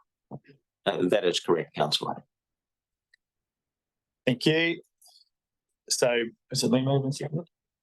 No. So mover and seconder for receiving this draft statement of corporate intent. Move Councillor Mailing, second, and Councillor Maru. All those in favour, please say aye. Aye. Against, carried. Thank you, Mike and Mike. We've come to morning tea. On the agenda, splendid. Right, next up, we've got the referral report from the Motueka Community Board, noting it is a referral report for receipt, so we're not debating the merits or otherwise of said thing, which is explained clearly in the resolution. So Barry and mind blank, Jeremy. And now, so I'm not sure if David Armstrong is online, because I had an email from Tarina Graham about apologies for absence, but she was going to speak to this on behalf of the community board. She indicated that the Motueka councillors have a copy of said statement. You can either read it if you wish, or you can just comment based on your knowledge of the community board's conversation and paraphrase. But in the absence of Tarina and David, it's one of the Motueka councillors have this covered.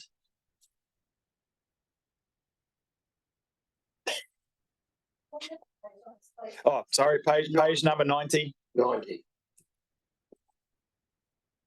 It should be. Yeah, there's something wrong with the production of this. Yeah, the table that's come down the sides. Apologies around some of the, we've had a lot of staff sickness, so we've had other people run this. Robin's been very unwell. So I think they've forgotten, they haven't put in where you get the report titles and the table of contents. So I do apologise for that. Page 90. Right. But that is not really what I'm looking for. What I'm looking for is the community board's commentary that was going to be delivered by Tarina Graham, then David Armstrong, and now one of the Motueka councillors who should all have it at their fingertips. In the absence of that, Jeremy and or Barry, is there any comments you would like to make? No, happy for the report to be taken as read. Thank you. Okay, thank you. All right, Councillor Greening. No, I did have. Oh, I do have. Councillor Greening. I'm just wondering, as part of the move towards workshops, just wondering, given that I get a sense that there is some concern or confusion, let's use those two words, I suppose, around some definitions and their relationship with parent legislation. So here I'm talking about, I think from what I can sense from reading this, there is some angst around the definitions of dwelling house and building, and the inconsistencies between the TRMP and parent legislation, i.e. RMA and Building Act. So if that is the case, would it not be useful to get a court to provide that clarification for us? Jeremy. There are differences between the definitions, but I don't think it's fair to say that there's angst between those definitions. I guess those definitions have been developed for different purposes. Yes, there's a definition in the Building Act, and there's a definition in the TRMP, and they've been developed for different purposes. Obviously, the TRMP is a planning document, and so it relates to the planning rules that go with that definition. There are different definitions around the country and different district plans, and there is, with the National Planning Standards, a movement to try and bring those together into a single definition. But we do have to be very careful of changing definitions, because that has, say, changing in this case the TRMP definition, because that will have a consequential effect right throughout the document. The TRMP has been written around that particular definition. So just for clarity as well, we could change. It is open to us to change the definition within the TRMP through a process. However, we are unable to change the definition in the Building Act. Absolutely. We can change it through a normal Schedule 1 plan change process. Yes. Yeah. But the difference between So I guess we're looking at it purely in terms of the TRMP definition. There is a different definition in the Building Act, but that doesn't affect the planning rules. Okay. Thank you. Again, we're not debating the merits or otherwise of this suggestion or the solution. We are here to receive the community board's report, and there is a suggested process to go through. And as Jeremy has highlighted, if you want to make any actual changes, you will have to go through the Schedule 1 process of the RMA. So from what I read from what I interpret from your answer, is the TRMP is allowed to have a different definition to its parent legislation. Yes, so it's parent legislation. RMA. Yes, correct. Yes. Okay. Councillor Walker, thank you, Councillor Green. Councillor Walker. I'm not so sure I'm the most qualified person here, but I don't actually think that is quite correct. And when we go to a workshop, can we please legally get why and the explanation from both perspectives? Because for my community, it feels like they work against each other and it's not clarified and straightforward. So yes, I support the Motueka Community Board's report coming through. I support having a workshop, and I thank you, John Ridd, for getting it so soon on the agenda.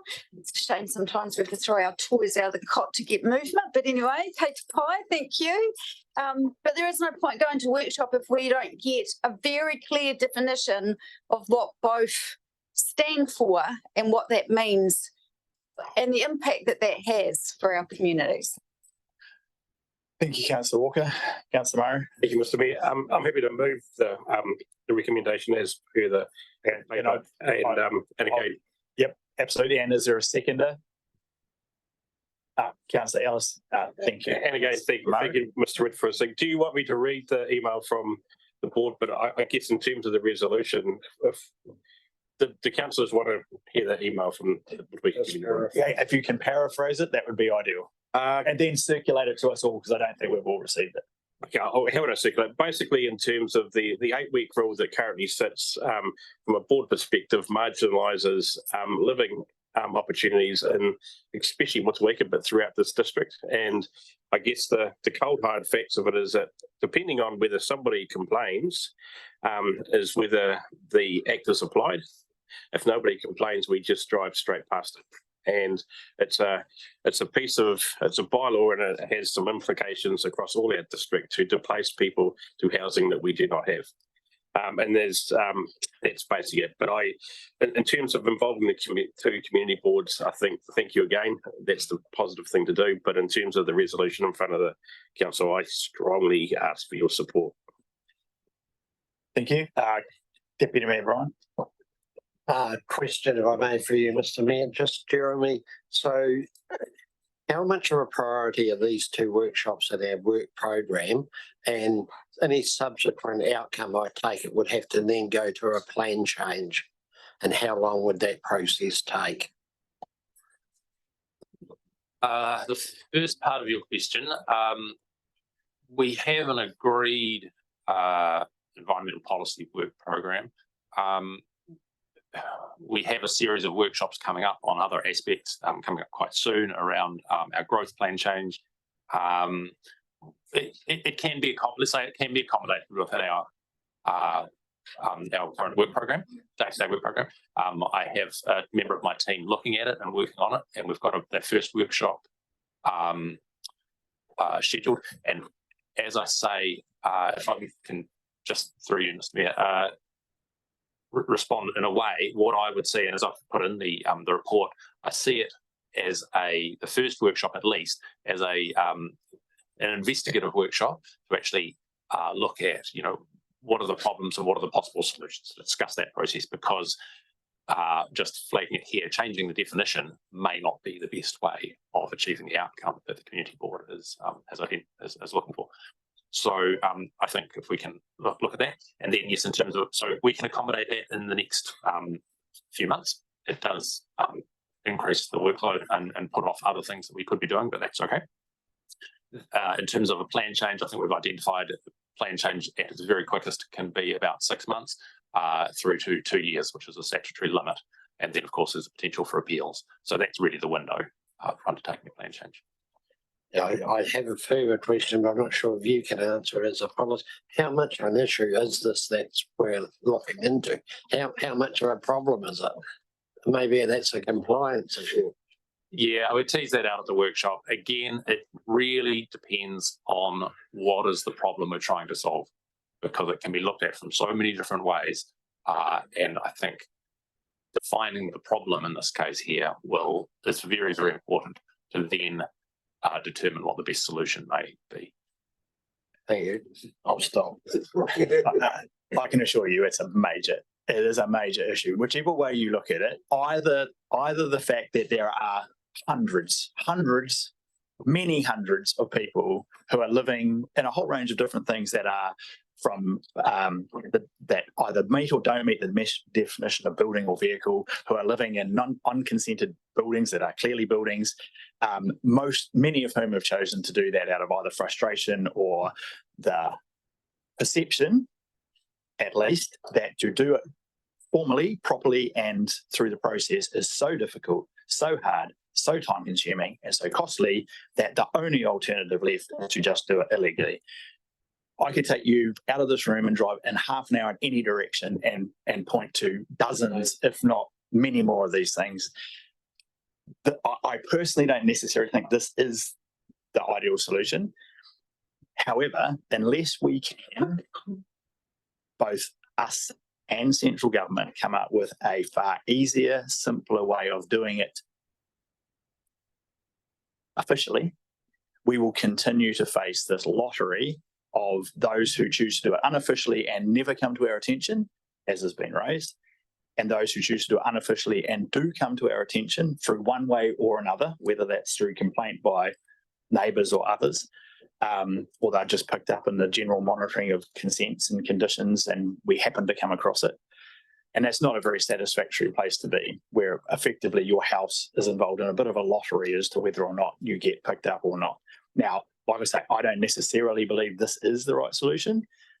And I know there are a lot of people in the building who are looking at how to make this easier, i.e. the building of accommodation of a relatively modest scale in a range of different situations. But trust me, it's a very significant issue. So look, I'm actually welcome the fact we're going to have a discussion about it, notwithstanding my concerns over the suggested solution, which I guess we'll just work through when we get to it. Councillor McKenzie. Yeah, thank you, through you, Mr. Mayor. I think you just touched on it then when you were speaking. In the workshop, I think it's important that we just don't focus on what's the problem we're trying to solve, but maybe if we view it from what's the opportunity that we want to actually bring to the table, because sometimes if you think about things in those two different ways, it can take you down two different pathways. So what's the opportunity that is before us? I would like to highlight the fact that right at the moment, the government has a massive focus, again, notwithstanding their suggested solutions, around housing, the provision of, and secondly, both the smaller coalition partners have specific parts of their coalition agreement that relate to the ability to build houses up to or under 60 square metres or somewhere in that space. So if we don't get to a point and proactively consider this, we will get some central government solution, which may or may not be good. But if we get one we don't like, then it will be our own fault for having not come up with our own solution in the meantime. Councillor Greening, well, now I said after not debating the merits or otherwise of this, kind of descended into the comments. Oh, I know, I'm allowed to. Councillor Greening, then we'll try and move on. Just a process issue, really. Are the community board members going to be participating in these workshops? Yes. Right. It's been moved and seconded. Councillor Walker. Will we open that workshop up to anybody else? Why do we have to do it behind a closed door? Most likely because if it involves changes to planning and legal processes, that it is precisely for that reason. So at the moment, it's community board members and council. Right. Moved and seconded. All those in favour, please say aye. Aye. Against? Carried. What's the time? Oh, it's nearly 12:30. We might. Did we do the Richmond AFC next? Richmond AFC, yes, we'll try and get that done before lunch, seeing as a number of members are present. Grant, if you'd like to come forward, and Richard. Sorry, page number 108. 108, yeah. Grant. Thank you, Mr. Mayor, councillors. Firstly, I'd just like to draw your attention to 11.6. There's a decimal point missing there. It's not 126 million, unfortunately, but 12.6. So just to highlight that the Richmond Athletic Association Football Club's been at Jubilee Park probably nearly 60 years. The building is, I guess, a little bit worse for wear. It was an old building to start with, as I understand it. The club are seeking funding to improve the changing rooms and toilets associated with that building. And they currently have about 570 members and are projecting that the growth will just carry on. Year on year in the last 10 years, they've had growth in the club, and they are looking at other opportunities to generate revenue should this additional building extension be approved. Maybe it might be possible to rent it out on a booking type basis, increase the revenue that way, provide another facility for Richmond, and the likes of a community hub type arrangement, just to supplement what we already have here. So I'll open up to any questions. Thank you. Thank you, Grant. Councillor Mailing. Well, I'm happy to move the report. I have attended functions in these club rooms. They are very run down. There is considerable growth, and I need to declare that I think when my son 30 odd years ago was a junior, I coached about an under-8 team, I think, when I first arrived here. So very, very long time ago. I knew nothing about football. I know a little bit about rugby, only a little bit. But this is a very good thing for us, and particularly to encourage women in sport, because there's been a big growth in women in this sport, and they haven't got anywhere to change. It's inadequate, and we need to get on and do it. We won't require all the money this financial year because the club has still got some fundraising to do, but we need to give them this assurance that it's coming so that they can get on with this project. So that's why I'm happy to move the motion, and I'm pretty sure other Richmond councillors will support me. Thank you, Councillor Mailing. Is there another Richmond councillor who supports this investment? Councillor Dakey. Yeah, happy to support. And just following on Councillor Mailing's words there, the club has come here and identified the issues. Very run-down building, great support for the club, huge membership.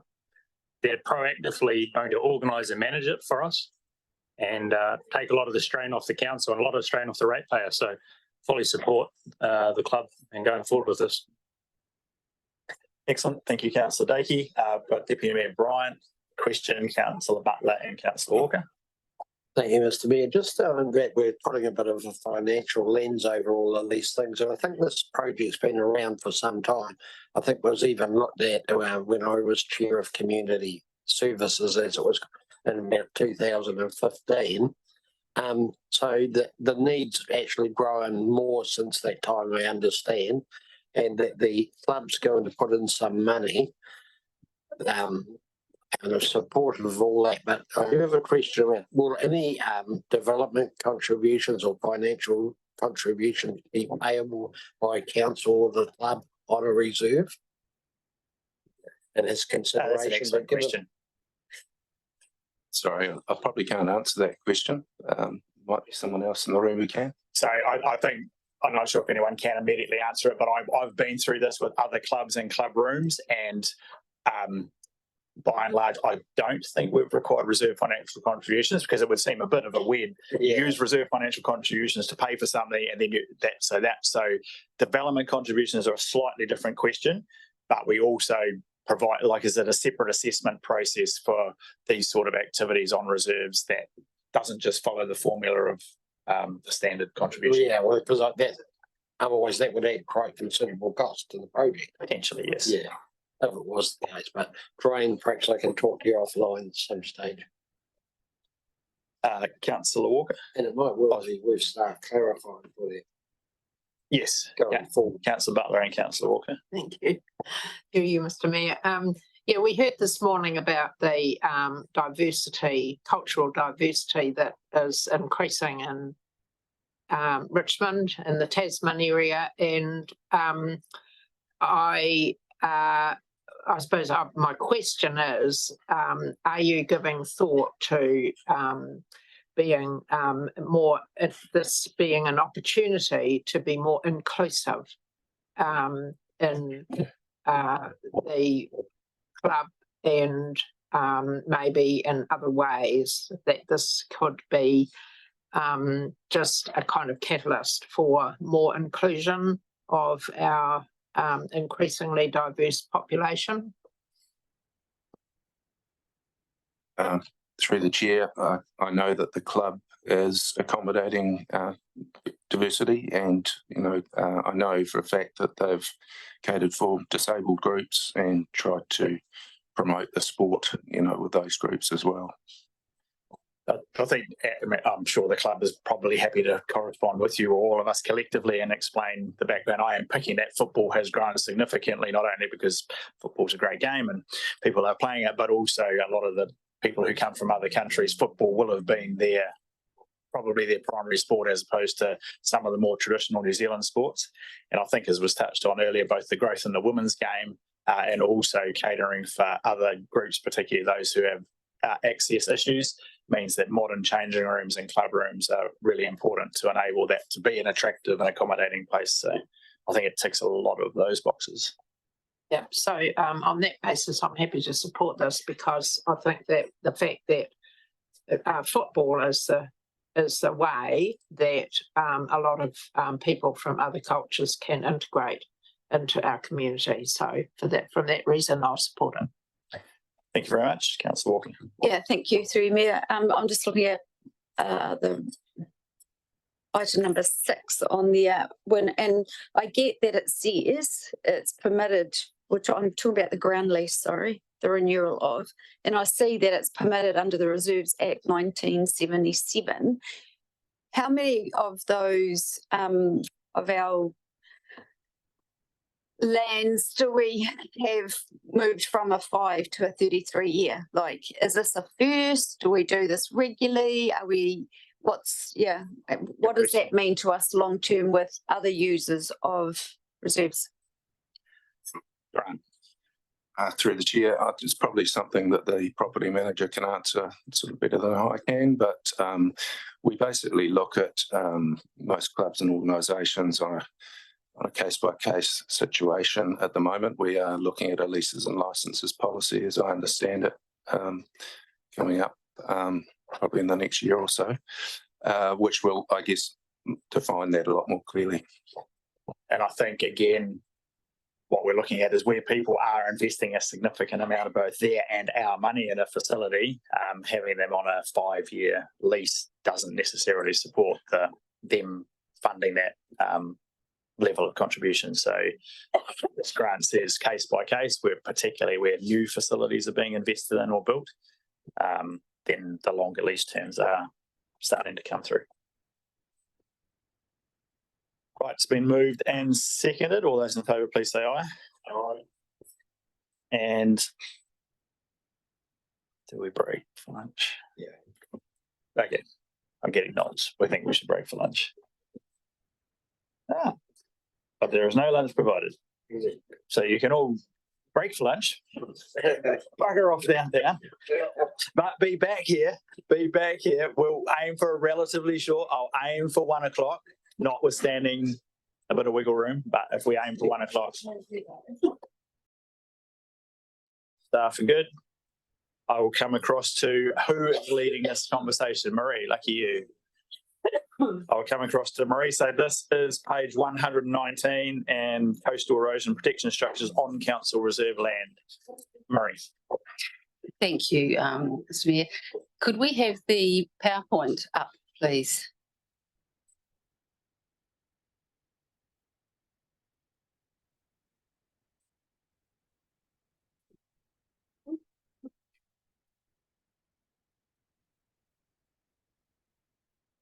Okay, so we're going to have two papers in a row, the one that I'm leading around coastal erosion structures on council reserve land, and also another one that Ian is leading.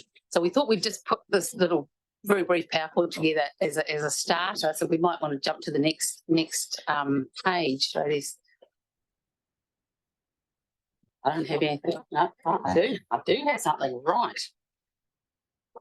Okay, so the context of this is increasing coastal erosion and inundation, which I'm sure you're all very aware of, and we have an incredibly long coastline, so that makes this very significant for our district.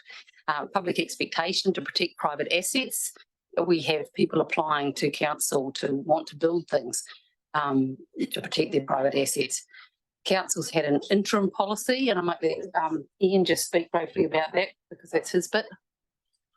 Right, so the interim policy is summarised there. It's been in place in the coastal AMP since 2014. And so there is basically half a page worth. We've now got a more comprehensive set of policies that are ready for consideration. Just a quick point of order here. Could the slideshow be put on the main presentation screen, please? Because we can't see it. Can you see it now? Yep, thank you. Cool. Thank you. Clicker's not working.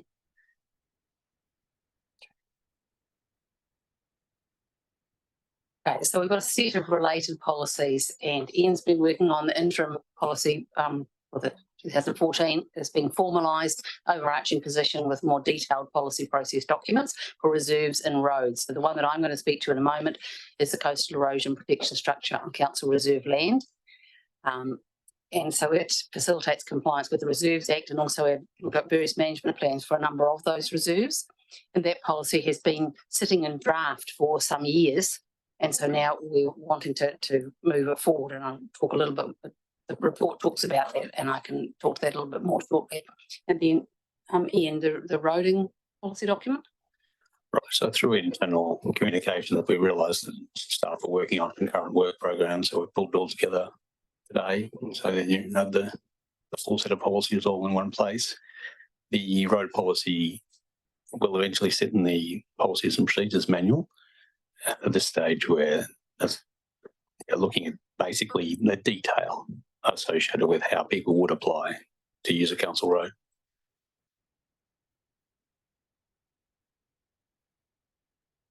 Here's some examples of, coastal road reserves where these issues are arising. They're very close to the beach, and houses are very close to the road reserve. So at this initial stage, do you have any questions, or would you rather wait till we move in now to the actual papers and the reports themselves? Any questions at this level? Everyone understand what it is we're carrying on? Oh, sorry, Councillor Mackenzie. Yeah, so when I read the papers, I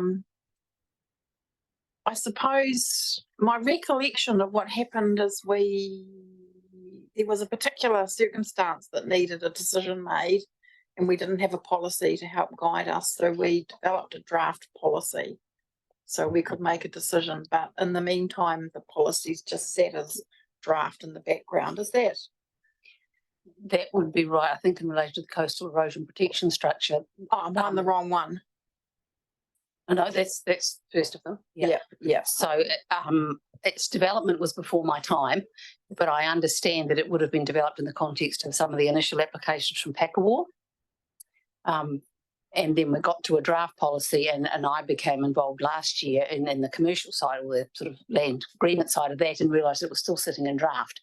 And our former CE, Janine, said, look, we really should get this progressed. And so given there'd been a wee bit of time elapsing, we kind of reviewed it again to make sure it met with our current reserve management plans and just made sure it was particularly with the RMA and everything else that it needed to be, and took a little bit of our learnings from that process with Packawar and also the submissions that we'd received, which were primarily, as you'll have seen, in support.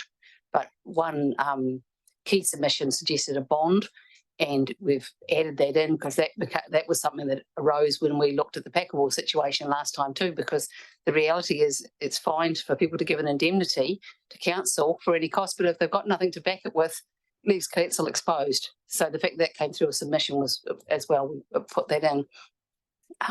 But I'm understand that when the submissions came back, they were all fairly positive, and there's simply a hearings panel didn't happen. And then some people are now gone. And so we're looking to get it in place so that we've got something solid, because we've got other applications and likely applications coming in, and we need the guide. I guess it's probably more straightforward, well, to get my head around it, because you were subject to all of the previous discussions in the previous term, possibly might not be quite so straightforward for new councillors who are coming into it now and assuming the role of a hearing panel and trying to wrap it all up in this discussion. So I think I just make that point. Yeah. Yeah, and I think it's a key point in the recommendation to ensure that everyone, both those who were here previously and those who may have come on that last election, have read the submissions, read the agenda item, and are clear what it is that we're being asked to approve, because that's a crucial part of ensuring that the process is robust. And given I think also no one asked to be heard, which is another key part of why, because if someone had, then clearly we would have to go through a slightly different process. Okay, thank you. Right, moving on to the substance of recommendation.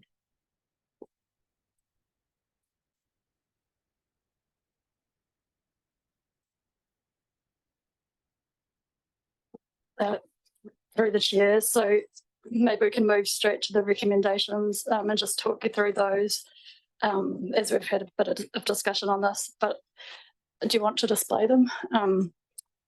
So basically you're receiving the report and you're noting that back in 2021 there were resolutions that a hearing panel would be delegated the task of considering and deliberating on submissions received on that draft policy and reporting changes back to the council. Noting that this hearing panel was never convened, no submitters requested to be heard, no hearing has been held to date, and now agreeing that council as a whole will take on the role of the hearing panel, that you'll consider all the submissions received on the draft policy that are in attachment 3 to the report.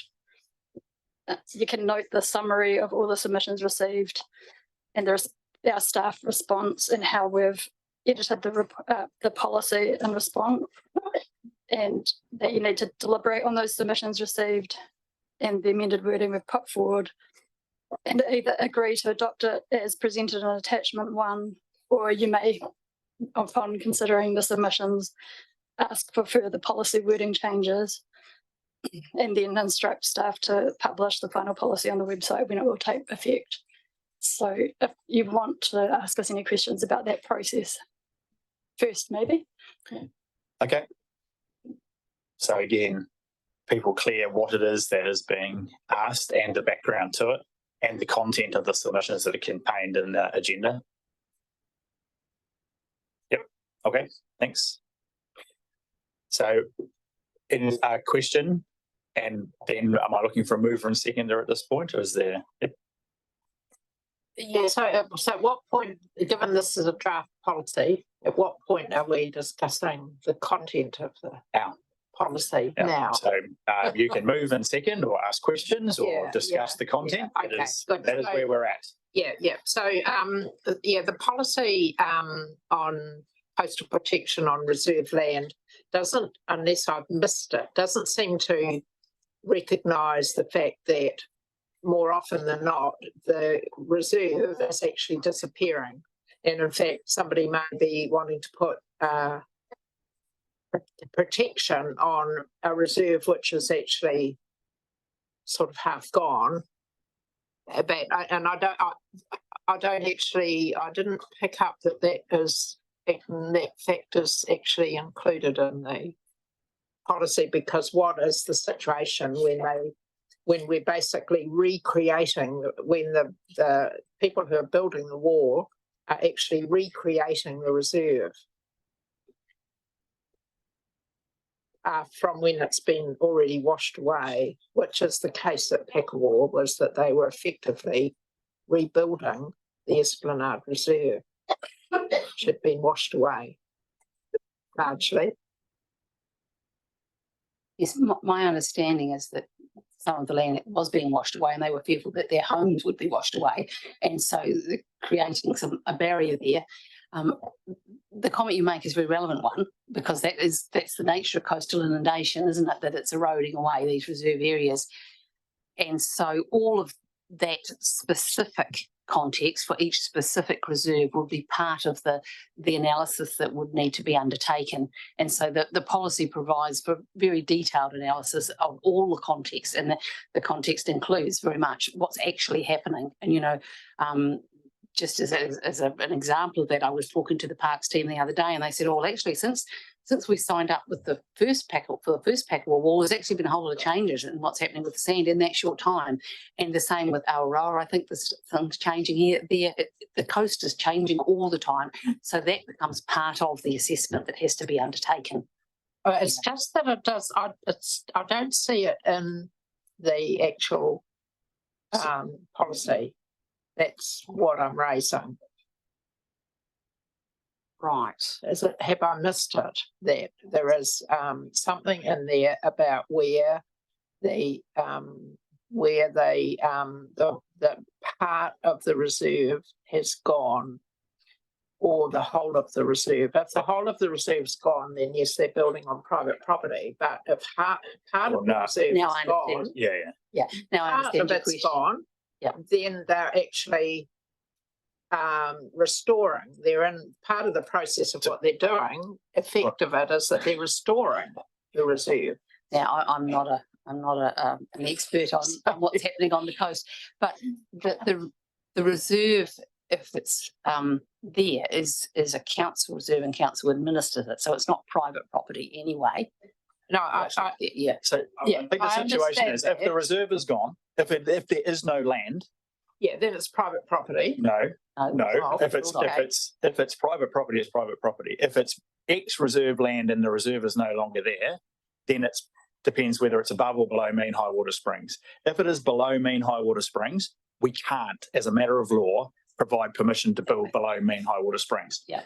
If the reserve still exists, hence to whatever degree, and then they are building on our reserve but above mean high water springs, then and it's reconstructing, then this policy can apply. Yeah. I just think it should be a bit more explicit. I think that situation. That's just my view, that in the actual document that should be a bit more explicit of that situation of where the result of the wall being built on reserve land would be that they would actually be recreating part of the reserve. I don't know that. I don't know if you're going to get any more specific than that. Fundamentally, that is as specific as I think you can get, because every circumstance will vary to some degree. Yeah. I 100% take your point that if the result is, but it has to be above mean high water springs, it has to be meet the purpose of the reserve for which the reserve is gazetted, i.e. recreational, esplanade, etc. And it has to fit within the management plan for that reserve. Because the situation at Aotearoa is the same, where the reserve's half gone and they're applying to rebuild what will be increasing, The question there is it above or below mean high water springs, etc., etc. So that I think is very clearly covered in here. Thank you. Any other questions? Councillor Dakey. Okay, thank you, Councillor Butler. Move, Councillor Butler. Thank you, through the Mayor. Just with the bond around future damage to the wall or replacement, what other bonds do we currently use, and what would the calculation, or what would that look like? What would we be expecting in a bond? Seems rather challenging. Yeah, it is challenging. I absolutely agree with you. It is challenging. And it's about, we would have to get, professional reports to look at what is the likelihood of damage.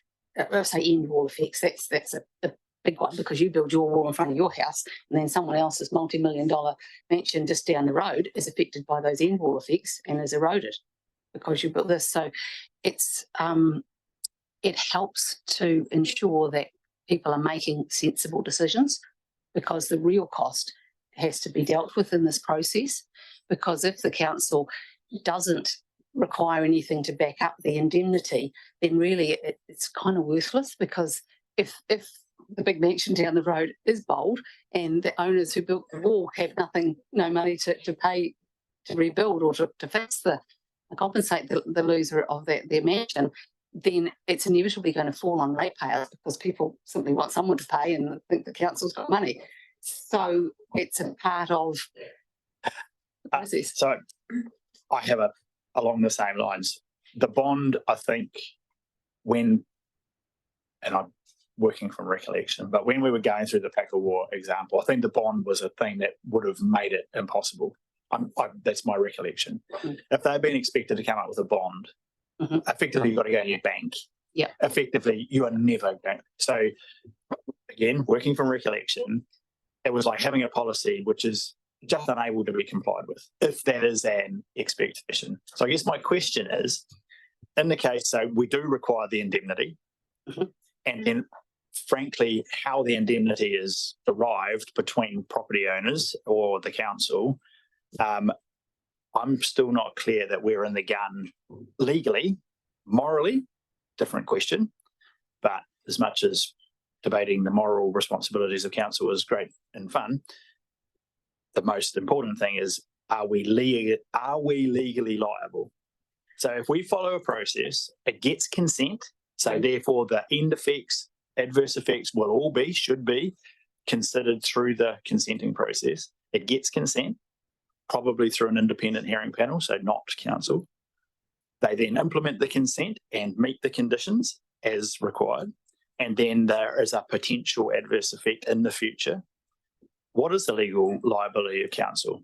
Because I'm not clear that we have one. Yeah, the risk is that whether or not we legally have one, people will still try to impose that upon us, which in itself will be a huge cost. And judicial review of process and decision making and all those things. And in any situation, if you were thinking of a commercial situation where you require someone to guarantee that something will be paid for, you would secure that in some way. Now, it might not have to be a bond, but it might be some other form of security, something that can sit there to ensure that whatever happens, which might just be maintenance of the wall, but it also might be damage to other people's property, that there is a fund available to deal with that.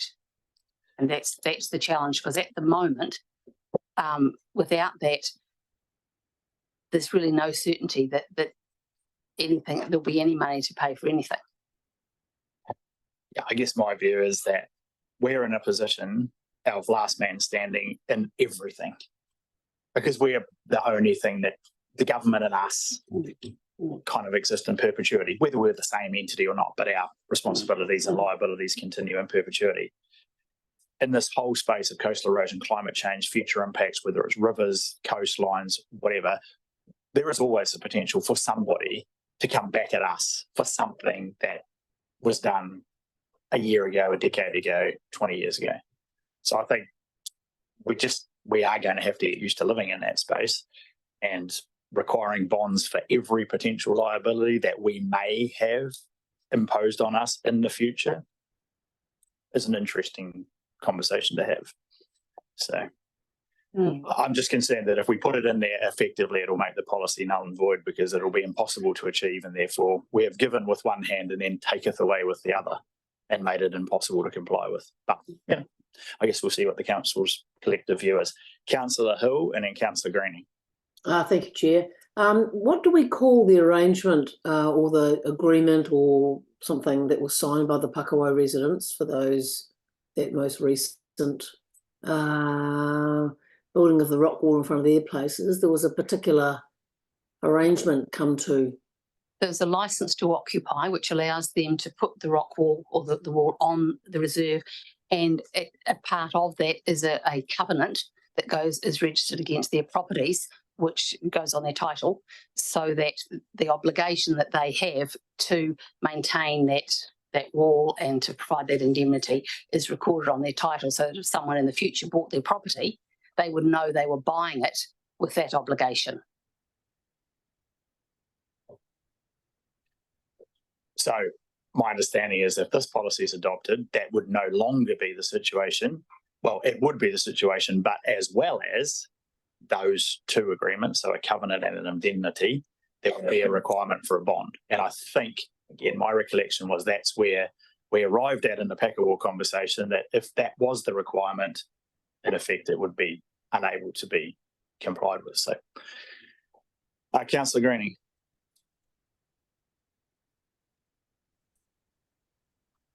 Yeah. I would have thought that you'd want to tie the indemnity, as you called it, as a covenant to the property. So is the indemnification part of the covenant, or is it just a maintenance covenant?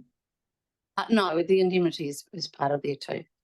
So the covenant includes both maintenance and indemnity. I'll need to pull the document up to absolutely be certain of that, but that's my recollection. So if we have indemnification tied to their land, so that any other subsequent owner would also be obliged to take that on, why do we need the bond? If the owner of the land has no money or is unwilling to pay, then you've got a position where council ends up being vulnerable. With the Pakawai one. So we've got an indemnification. Isn't that our legal right to sue? Yes, but if the person who's giving the indemnity has no money, then it's not really worth the paper it's written on, to be quite blunt. So this is tied to the land, right? The property, the asset they own. No. That will be sold to. No. No, it's not secured over the land. It's simply recorded as a covenant on the land, which is different from being a mortgage that secures the land. It simply is a covenant on the land, creates an obligation upon the owner of the land, but it doesn't give a right to take the land to support the indemnity. That would require the registration of a mortgage. So if we sued someone, like in any other contract, because they've indemnified us, and we would go through liquidation proceedings, I assume, to extract as much money as we can from them, which I would have thought would have included any assets they might own, which would include, I suspect, the property that the covenant is tied to, surely. That is a possibility, but if you're thinking about the value of some of these coastal properties, which is very small as compared to my $5 million mansion issue that I've raised, then there's probably not going to be enough. But I mean, if councillors are comfortable to carry it without a bond, then we can amend it. It's just that I suspect that a bond won't be larger than the value of their property. I'd be very surprised someone providing a bond larger than the value of their property. And it is a bit of a circular argument, and I think what the important thing here is what we're being advised by the council staff to be very risk averse, which is their job to provide us the advice that if you want to be, I guess, guaranteed, for want of a bit of a term, or to minimise council's risks to the greatest degree possible, then the advice is you should require a bond. As Marie just pointed out, it is up to the council to agree or disagree with that advice. It came through as a result of one of the submissions that requested this addition. The council staff have responded to that submission by suggesting we include it. However, as both you and I have I think, talked to, it is now the council's decision as to how much risk they're prepared to take. In the Pakawai situation, we accepted the additional risk of not requiring a bond. We are now being asked to consider that in terms of the wider policy decision. And now we have to make a decision based on both the submissions the previous policy, our previous decision making, and the advice we've received from council staff, which is, I would have to say, entirely appropriate advice for them to give us. And just to answer Mr. Greening's question, if I may, that the indemnity is definitely in the covenant. Yes. Yeah, great. So my other question is, you're seeking both a bond and an indemnity then? Yes. Yes, because the bond or other form of security would support the indemnity and mean that we did have recourse to something of substance, or there was a fund there to cover. Okay, so then the question is, what is the size of the bond?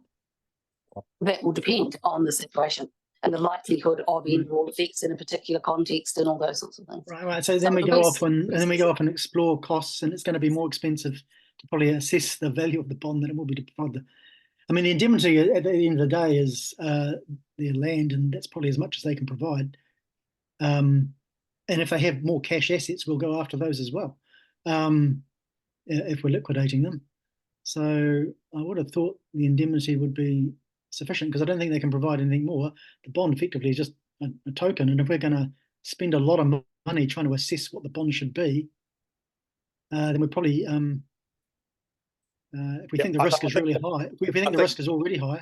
I think the point has been very clearly made by both yourself and perhaps myself as well, that there is some challenges around bonds, both in terms of the impact of people's ability to get them. I just don't think the bond is adding any more value other than another barrier. Thank you. That's what I tend to agree with. But other comments or feedback, Councillor McKenzie? I guess maybe just that point that was discussed earlier around, so what I've heard from the Mayor is that he doesn't believe that the council would be liable should the $5 million mansion get hit. And I guess the advice that we've been given is that that might be the case, but people will see us as a bank and that will incur a lot of costs anyway. I guess my question is, are we actually liable or not? Is that clear in the law? That will be fact specific. It really will be in a particular context.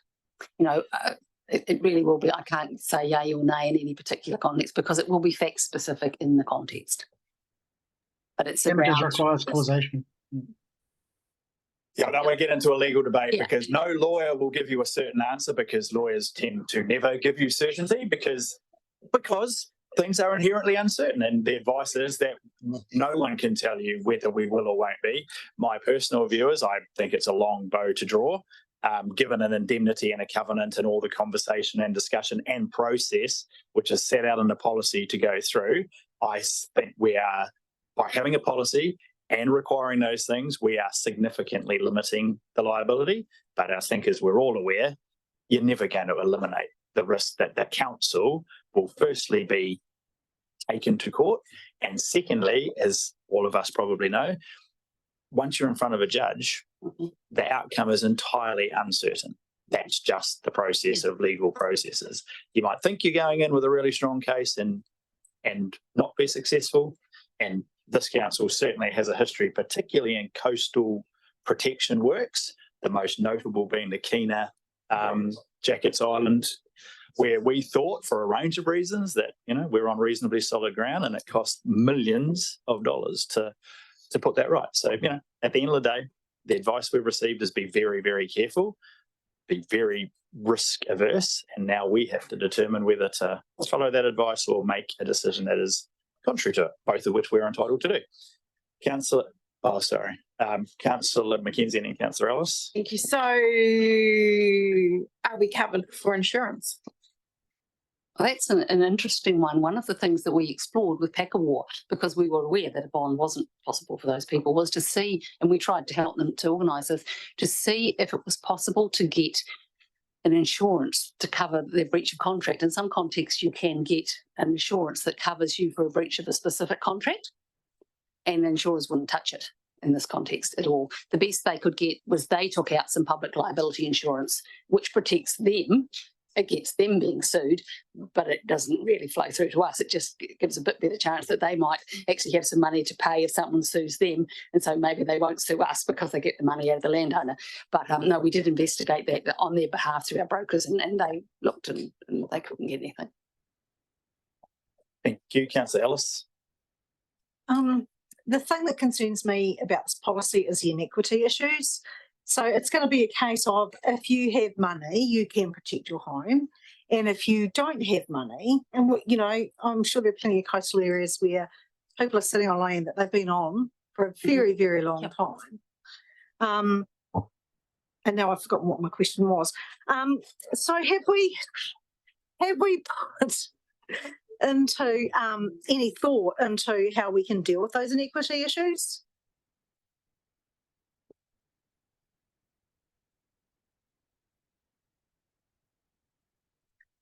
I think the principle's been that this policy is designed to enable people to assist themselves. And the Pakawara example, but they are by no means all very wealthy landowners or expensive houses. They, you know, there's a range of different circumstances. Where we arrived at is it is a stretch for them to fund the actual work, which is, and I have no desire for the council to start to step into protecting private property, and that was very clear in the initial policy.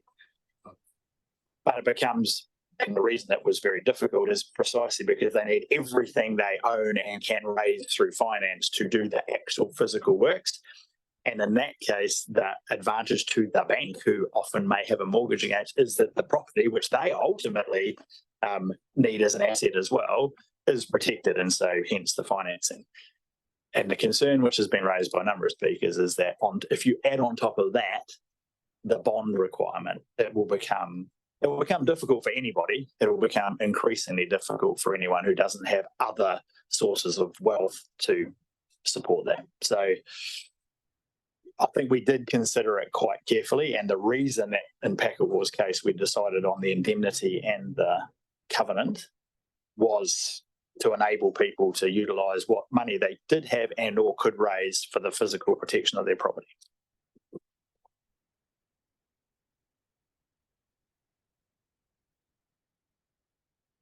Are there any other speakers, Councillor Walker, before I come back to Councillor Greening? Yeah, thank you. Through you, Mayor. You made a comment just before that the bond wasn't or wouldn't have been possible for the Pakawara case that's been. Did I hear you correctly? Yes, they explained that that was just not something they could do. Right. So knowing that we've been through that journey, and knowing that you can sit here today and say the bond wasn't possible for them, I struggle to understand how we would think that it would be possible for us to put it in for anybody else going forward when we've got an example of where that would never have worked. So again, I mean, I know that Councillor Ellis talked about equity, but again, that's a glaring example of someone we've put through a test, basically, by choice or not by choice for either sides of the party. And you're clearly saying wouldn't have been or wasn't possible for them, but we're expecting to put that onto other people. Why? Because it's my job to protect council and protect ratepayers. And so it's up to you to make the decision. In my role as trying to protect council and ratepayers, then the bond is a way to do it. But if you're happy to take that risk and you think ratepayers would be happy to take that risk, then that's totally up to you to make that decision.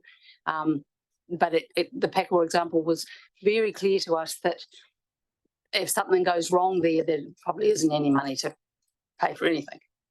So, and I think the key, so yeah, so 100% those ways. The important thing is Pakawara. Let's say Pakawar's done, and it goes horribly wrong, and it affects 5 properties, and there's a liability council of X, and that may or may not be manageable by the council. The advice we're receiving is that if we do this consistently over time, that liability will incrementally increase substantially if we do Awaroa and we do Mapua and we do Motueka and we do. So the advice we're getting very clearly, and as I've already reiterated entirely appropriately, is having done Pakawara, particular set of circumstances, certain amount of liability exists there, do we wish to replicate that liability across however many more of these things we face in the future? And if you are going to do that, you need to make that a very conscious decision, understanding what the risks are, not to us individually, but to the council collectively, and thereby to the ratepayers who don't happen to live on coastal waterfront properties. So, look, I 100%, look, I have a view on this, but I completely appreciate the advice we're getting is absolutely advice we need to take very seriously before we make a decision, because the incremental liability over time could be, and it's an unknown, significant. Councillor Greening and Councillor Hill, then Councillor Butler. Don't want to confuse it further, but I'm going to. I'm just trying to get a sense of where this recommendation is coming from, because when I recall Miss Easton's recommendation for a bond, the bond was not tied to consequential damage from putting in the structure that may then erode someone else's property. The bond was tied to the actual removal of the structure, the cost of removing the structure should it not work. Now, that's a different issue. So I'm quite happy for the consequential damages arising from a structure that damages other properties to be an indemnification process. But I do understand the logic if we're requesting a bond for the cost of removal should that structure basically come down and need to be removed.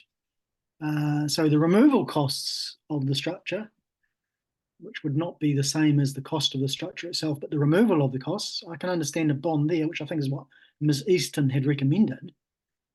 But I can't find a recommendation here that says we should be using a bond to indemnify consequential damages. So has there been a misconstrue of what the submission was? No, what you're saying is correct. What you're saying is correct. It was the situation at Packamore that before I'd even seen the submissions, I thought there's no security for that indemnity. We're exposing ratepayers. And so the thought had been there from the situation at Packamore because of that exposure for ratepayers that made me question why was there no security there to protect ratepayers. And then when we did come to review the policy following Packamore to get it to bring to you today, we saw that the bond had been recommended by one of the submitters to deal with the very things that you mentioned, the maintenance and so forth. So it's partly from the submissions and partly from experience and just the time that's passed, and we've actually had to deal with some of the stuff since the draft policy was circulated and put out to the public. So I certainly support what's been suggested, which is a bond for the removal costs should the structure fail. I think it's fair, and we have a rough idea how much it costs to truck some debris out. No doubt we've done it before. And then we've also got this indemnification which we're covenanted to the land. And I think those two facilities are fine. I don't think the bond should be used to indemnify consequential damages, because I think it's too much work. And you're dealing in all kinds of conditions, and I can see a whole swathe of reports being commissioned by experts, blah, blah, blah. I think it's better just to get their indemnification. They realise they're liable for any consequential damage. There'll obviously be a question of causation. Did this actually cause the damage further down the beach? That's up for the applicant suing to prove. Burdens on them. The property owner in the meantime, and anyone else who's got covenants on their property knows full well that they are liable for that damage, and it's made quite clear to them this is what's going to happen, and we'll be coming after your property and your assets if that happens. And so I'd rather keep the bond tied to just the removal of the structure if it fails, tidy up, which I think is quite reasonable, but I wouldn't go beyond that. I don't know if we need a resolution for that. Whether that can be I'll try as and a avoid direction adding a or- resolution, but Murray, in terms of Councillor Greening's point, so with the wording as you currently have it, how extensive is that bond requirement? It's just says it's there to cover any to back up the indemnification. We could, if councillors want, amend that wording so that it provides for a bond to cover damage or removal of the wall. if that's what you'd like us to do, we can certainly do that. So hold that thought, and we've got a number of other speakers. So I think next up, Councillor Hill. Thank you. I respect the advice we're given, and it's the reason why we have people to advise us. Let's start with that. And I think generally, I mean, not so much these days perhaps, but it's seen as a bit of a privilege for those who've been able to have a place to live on the coastal edge.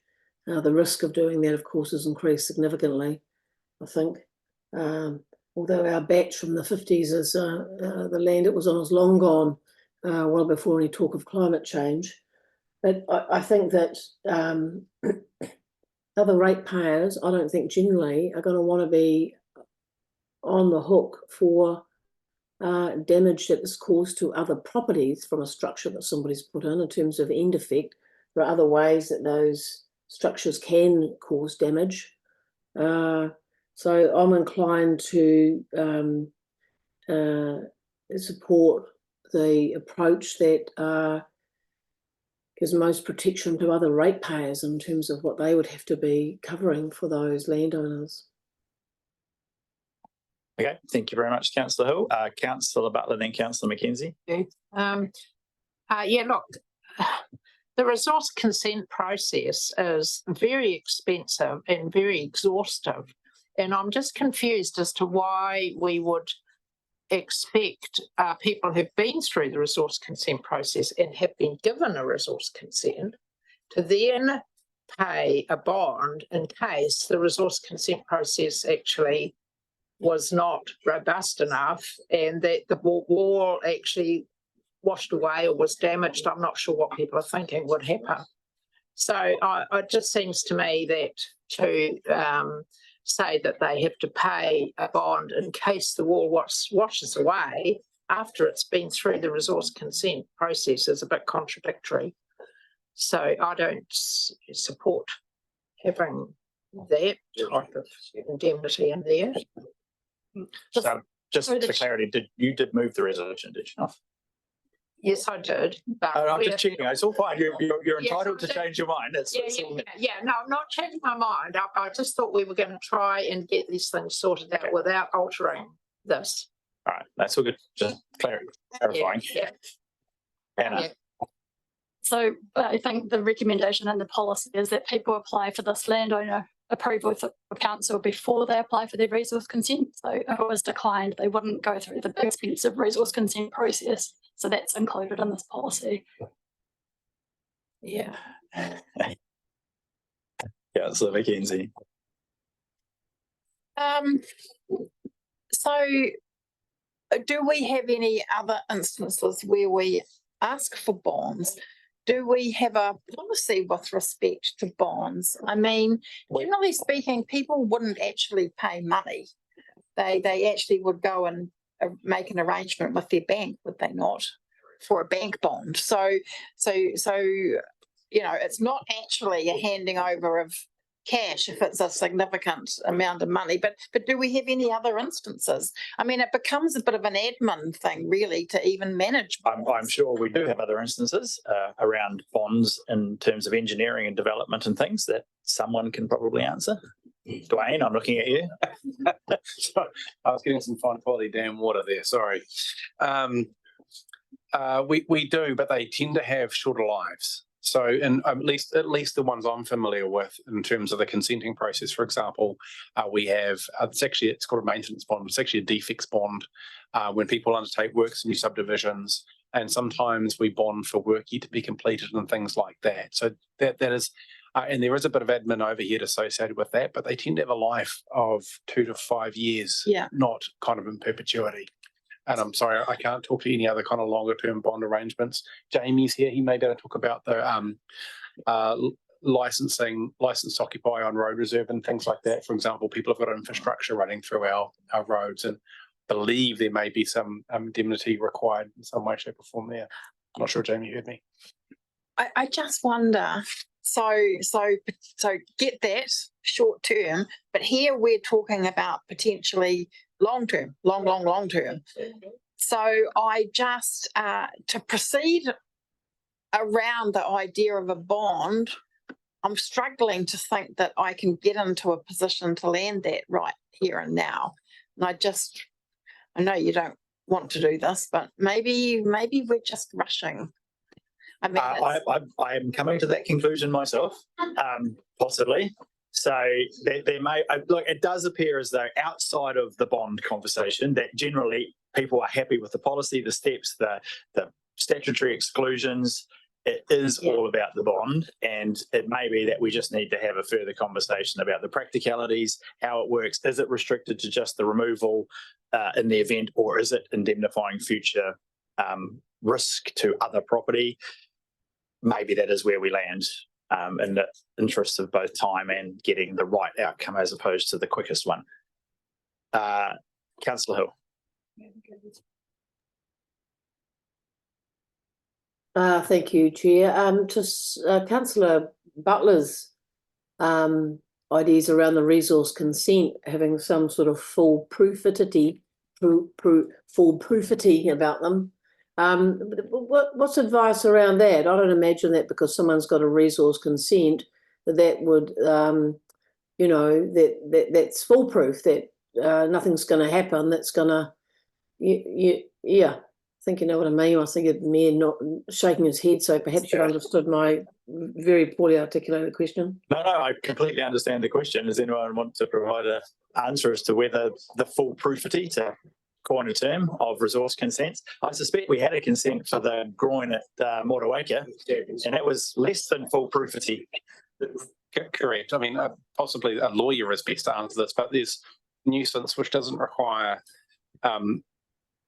any malice intended. It just needs to cause harm to someone. And we have our own example of that in Jacket Island, where we did have a groin that lasted not that long, got covered up, and the Environment Court ruled that we ended up creating effects on a third party, and we ended up incurring, as the Mayor indicated, several $1 million of costs in relation to that. So yes, it's definitely no guarantee against financial loss. Mike? Through Mr. Mayor, just for the benefit of councillors, our public liability insurance cover is some of our most expensive. The key driver of the claims that the sector gets that impact on public liability are in the building consent and resource consent areas. So I would reiterate my colleague's point, having a consent doesn't necessarily mean things will run perfectly. Right. Marie? Just a small addition to that, to what Dwayne said, you know, negligence. And you're all aware of the example recently with the swimming pool issue that council's been courted. And the court seems to be willing to expand the realms of negligence. So that's always a risk as well. And as I say, we have this huge coastline. Sea inundation is increasing. It is an increasing possibility that we will be in the gun. But we have to decide, you have to decide if you want to carry that risk. Okay. I'm happy to take it out of the policy. Yeah. In terms of getting it through. Yeah. I'm not sure just taking it out to get it through is quite where we've arrived at. Anna? I was just going to make a suggestion that one thing you could do under recommendation 8 is agree to adopt the policy subject to staff revising the policy wording to remove all reference to bonds. You could approve it today and then have a report back where there's the bond issue is further explored, and then you'd be doing an amendment to an existing policy, and then at least we'd have a policy in place. So that's one option that you can think of. Okay, that does sound like a pragmatic and practicable option. Insofar as for the purposes of anything that happens under that policy in the interim, the bond question would remain open. So it wouldn't be excluded, but it wouldn't be automatic either. Is that where we'd end up if we adopted it subject to? Okay, that's an option. Or the option is to leave it lie on the table, come back to it with further advice around bonds. Look, I think the key thing is we're entering into a period of time where increasingly litigation will become more common, particularly targeted at councils, post-flood events, post-cyclones, post any event that insurance companies, their underwriters, and or the enormous American litigation system chooses. And there is currently the emergence of class action lawsuits against councils in relation to decisions that they made around maintenance, upkeep, operation of their own assets, let alone these sort of third-party arrangements. So my feeling is, despite my misgivings and the potential implications, that we would want to be extremely careful about council's future liability. I'll look for direction from council. Would people prefer to pass the resolution with the exception or subject to, or receive further advice around bonds before proceeding further? Very short. I don't want to. I'm happy to take the reference out and approve the policy, but do we need to formalise the fact that there will be a subsequent piece of work done on bonds? We definitely do. Yeah. So yes, that's one perspective. Councillor Hill. Similar to Councillor Mackenzie, if we didn't, indicate that there was going to be some further work on bonds done, and it looks like we've passed a policy, then slip something in later. So want to avoid that perception. Okay, thank you. Councillor Greening. We've got to sit here and wonder what is our default position at the moment if we don't have this policy, and what's our liability. None. I mean, I'm happy for it to sit because rather than action it, because what you're saying is we're going to action it without, if we haven't landed it. Personally, I think the bond should only be tied to the removal of the structure. Right. Thank you, Councillor Green. I think there is two distinctly different groups of opinion. I think the safest course of action is to leave it lie on the table, get the advice back around bonds, and then whether it comes back to a council meeting or a future strategy and policy meeting can be determined. But given that the focus on that particular thing and the risk and liability that comes with whichever decision we choose to make, I think having some more specific advice, particularly around that component, is probably the wisest course of action. I'm happy to move, or we leave it lie on the table. Move Councillor Mailing, seconded Councillor Walker. All those in favour, please say aye. Aye. Against, carried. With that background, the next item, Ian. Mr. Mayor, may we just have a moment to adjourn? The two items are kind of related, and I wouldn't mind us having a moment to. Yeah, no, well, you adjourn. We'll take my mayor's report. You have a conversation and come back with some advice around whether you want them both considered at a future date together, which may well be good advice. He says without hinting at all. Without leaving. Right. So mayor's report update, item page 312, and there is also the late agenda item relating to the delegation. So I think that one's fairly self-explanatory because those who have been involved in this, those obviously in the Saxton Field Working Group, Saxton Field Committee, who will be making recommendations around the advertising policy. And Nelson City have already passed the resolution to have that decision made at the joint council meeting, as opposed to coming back to each council individually. And so our resolution just effectively does the same thing, i.e. delegates the decision on that particular item to the joint council. So which one do you want to do, or you want to do them together? Well, my report's fairly self-explanatory. I don't have anything to add to it. So really it's the key item is the delegation decision. So someone can move the receival of my report, but also I need someone to move the resolution. If you like. Okay. All right. Thank you. Is that all right, Elaine? Councillor Button.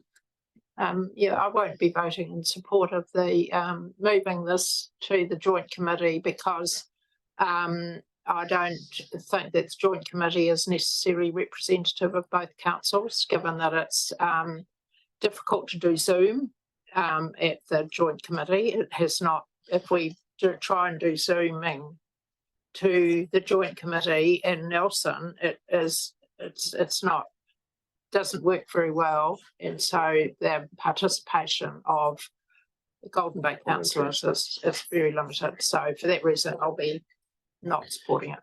Well, we just need to talk to Nelson City about improving their Zooming options. I was unaware it was as difficult to do as Well, yeah. Because the joint committees are all councils. Yeah, joint committee of both councils. Yeah, yeah. So it's all councillors. Councillor Greening. Yeah, I too wouldn't agree with that. I think Tasman may have different opinions on things, and there is a risk. Then you only need one Tasman councillor to support a majority of Nelson to get something across, and the opposite would also apply. So I think it's important that the councils have their own voting, and if there is disagreement, that will force a further conversation. So at this stage, I probably wouldn't be supportive of a joint committee. We have operated in the past. Prime example being the last incident at the cricket field, where we were able to land after a little pushing from both sides. So I don't think we need to bring them together. I think we just act in our own capacity, and through a consensual arrangement, we will land at the right decision. Okay, thank you for those opinions. Councillor Dakey. Yeah, I'm quite happy to support this. In fact, I think being a joint facility, it should be held at joint meetings going forward. So I support it in this sense. And then looking at it going forward, Saxton Committee should come to joint committee. Yep, I agree. I mean, I don't think it makes much sense to go back to two separate councils, and the risk of coming to two separate decisions that then have to go back through another process. It just doesn't seem that efficient to me, but I accept other people's views. I will put the resolution that has been moved and seconded. Those in favour, please say aye. Aye. Against? Against. And would you like your votes against recorded? Thank you. Councillor Greening would. Councillor Butler is fine. Righto. Dwayne, advice around, and seeing as Ian has moved to the back of the room, I suspect the advice is.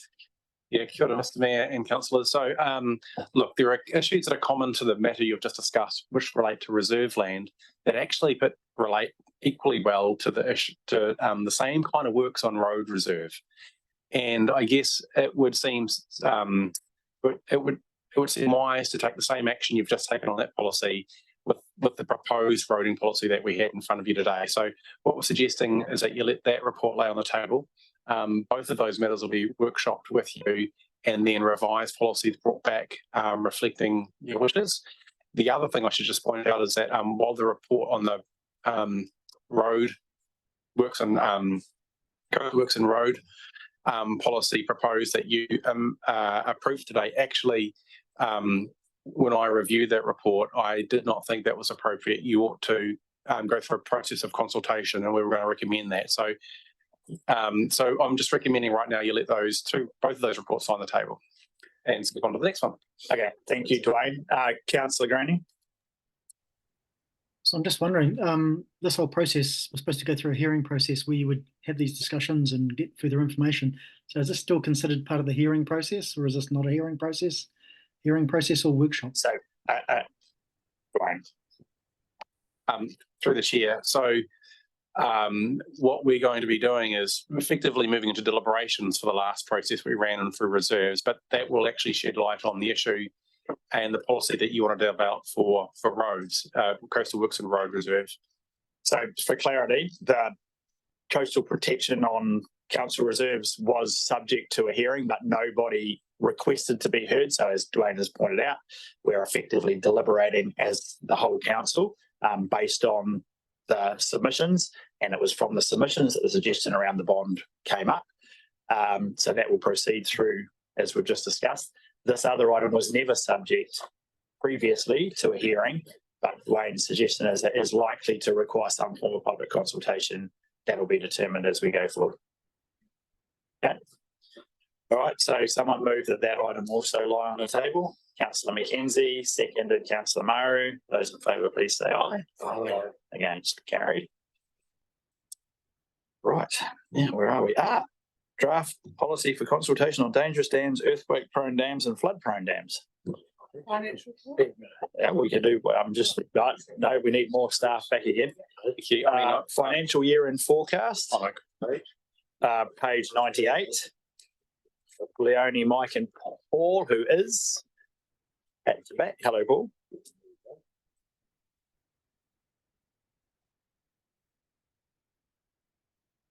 So Leonie, if you'd like to introduce this item. There are, so through the chair,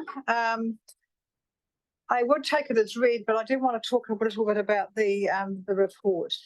So this is a financial forecast. We're at 5 months remaining till 30th of June. We've done a huge exercise just recently in getting a end of year position. And there's been a lot of scrutiny over this, and I'm reasonably confident in the actual OPEX numbers.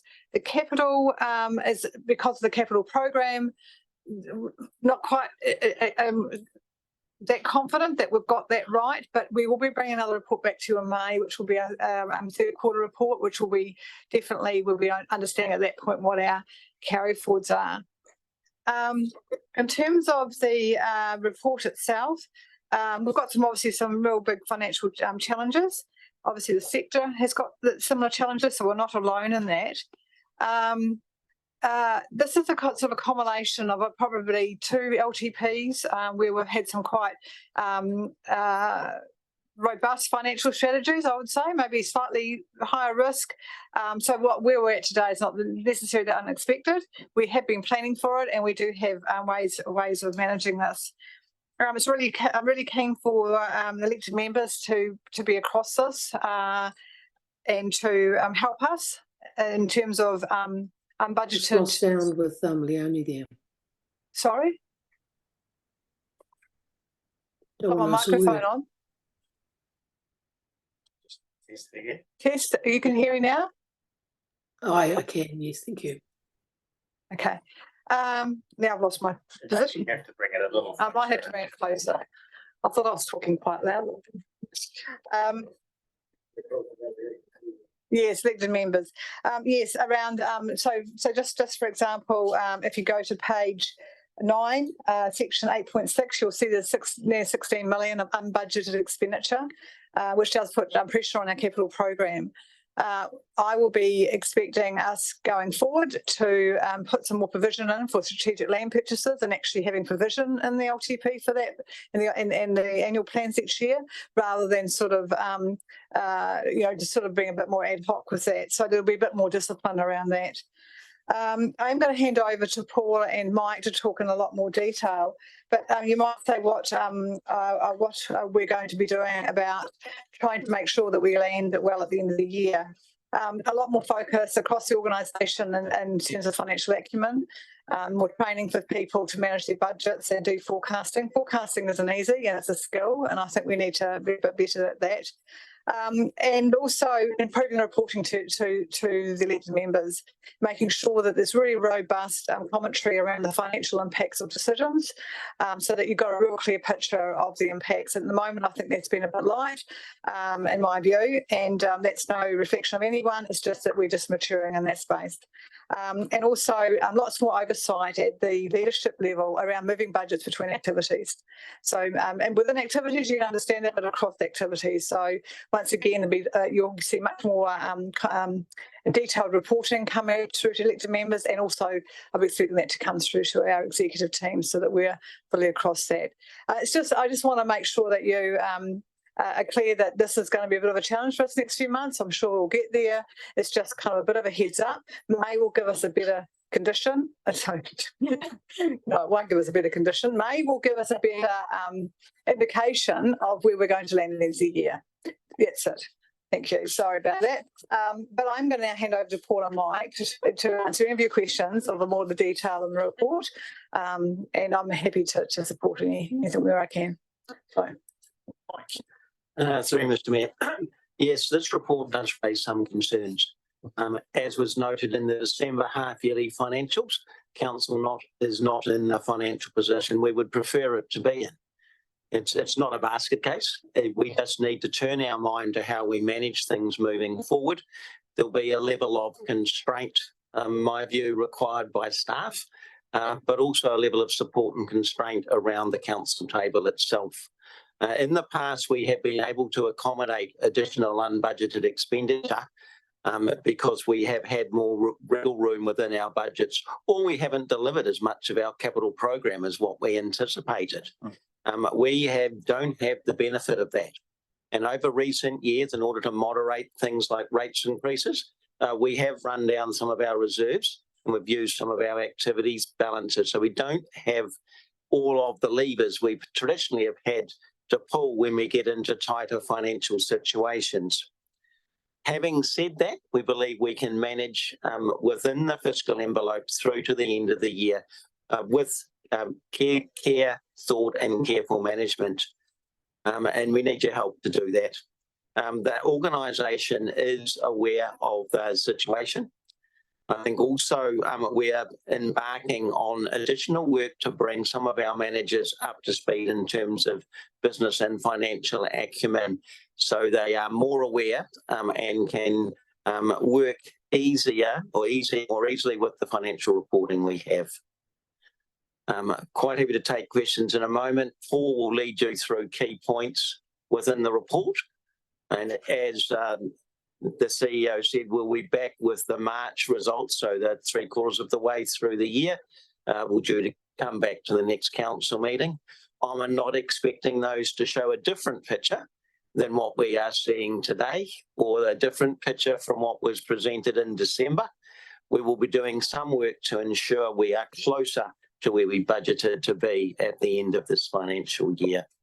Thank you, Mayor. Thank you. Paul, over to you. Thank you. I am an accountant and I will go through a bit of detail here. I'll try not to be too dry. So in summary, going to our summary, section 2, summary of forecast results. The forecast accounting surplus for the year is behind budget. The forecast the surplus we are forecasting is 14.4 million compared to a $31.6 million budget. Within that, you can break it down to some controllable and non-controllable portions. The controllable portion takes out stuff like RFCs, development contributions, and some other things. That is a deficit of $5.9 million unfavourable to budget. So there's some material numbers there, but by no means dire.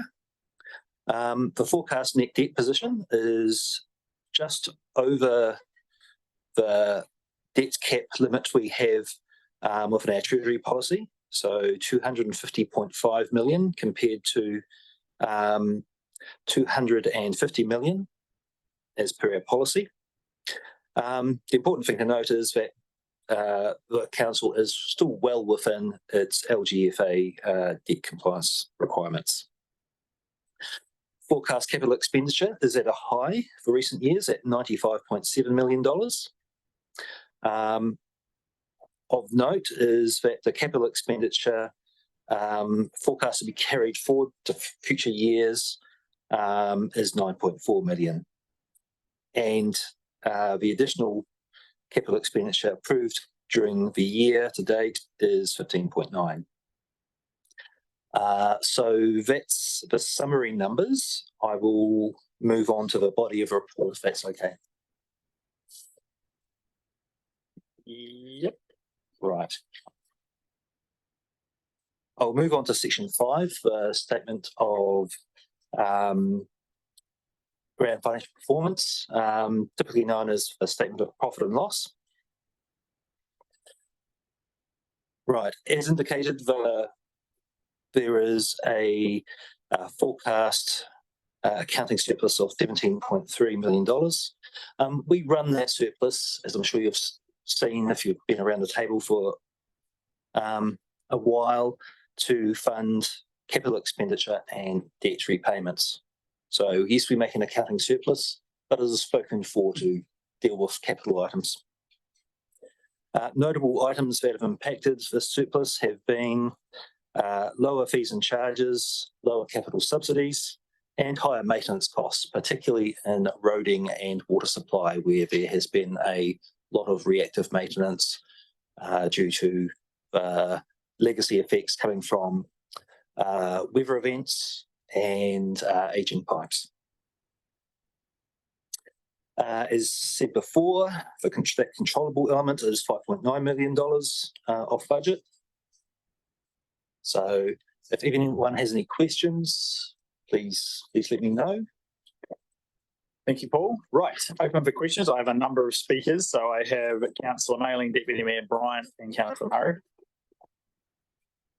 Start with page 104. I see there's 210k there for some temporary toilets at Port Tarakoa. From my recollection, we're not doing that at an enterprise committee, so I don't think that should still be included. Would that be correct? The budget was authorised. I'll have to probably refer back to my enterprise colleagues. There is work forecast at Port Tarakoa. But we pulled that particular temporary toilets. My memory is pretty good from the enterprise committee, so they might have told you yet. Mike. And Mike was, I think, at the meeting. It's always dangerous when you have to disagree with Councillor Mailing's memory, Mike, if indeed you have to. My understanding from the enterprise and property manager is that budget is likely to be requested to be moved to a permanent toilet block in the recreational area, which is where that temporary toilet block was going. But I do not have any current information about that request. Notwithstanding that, the numbers overall within the this financial forecast are probably not greatly affected by a $200,000 item being in or out. Thank you, Mike. And the other one is the Wensley Road property that we bought and is for sale. And I see that that's nice and fenced and tidy. And I know that we've had offers on it in the past that fell through. So, the question is, do we expect to have it sold before the end of the financial year? Because that has an impact as well. We would need to check the detail, but that sale would have been included in the reforecast had the manager anticipated that the sale would occur before the 30th of June.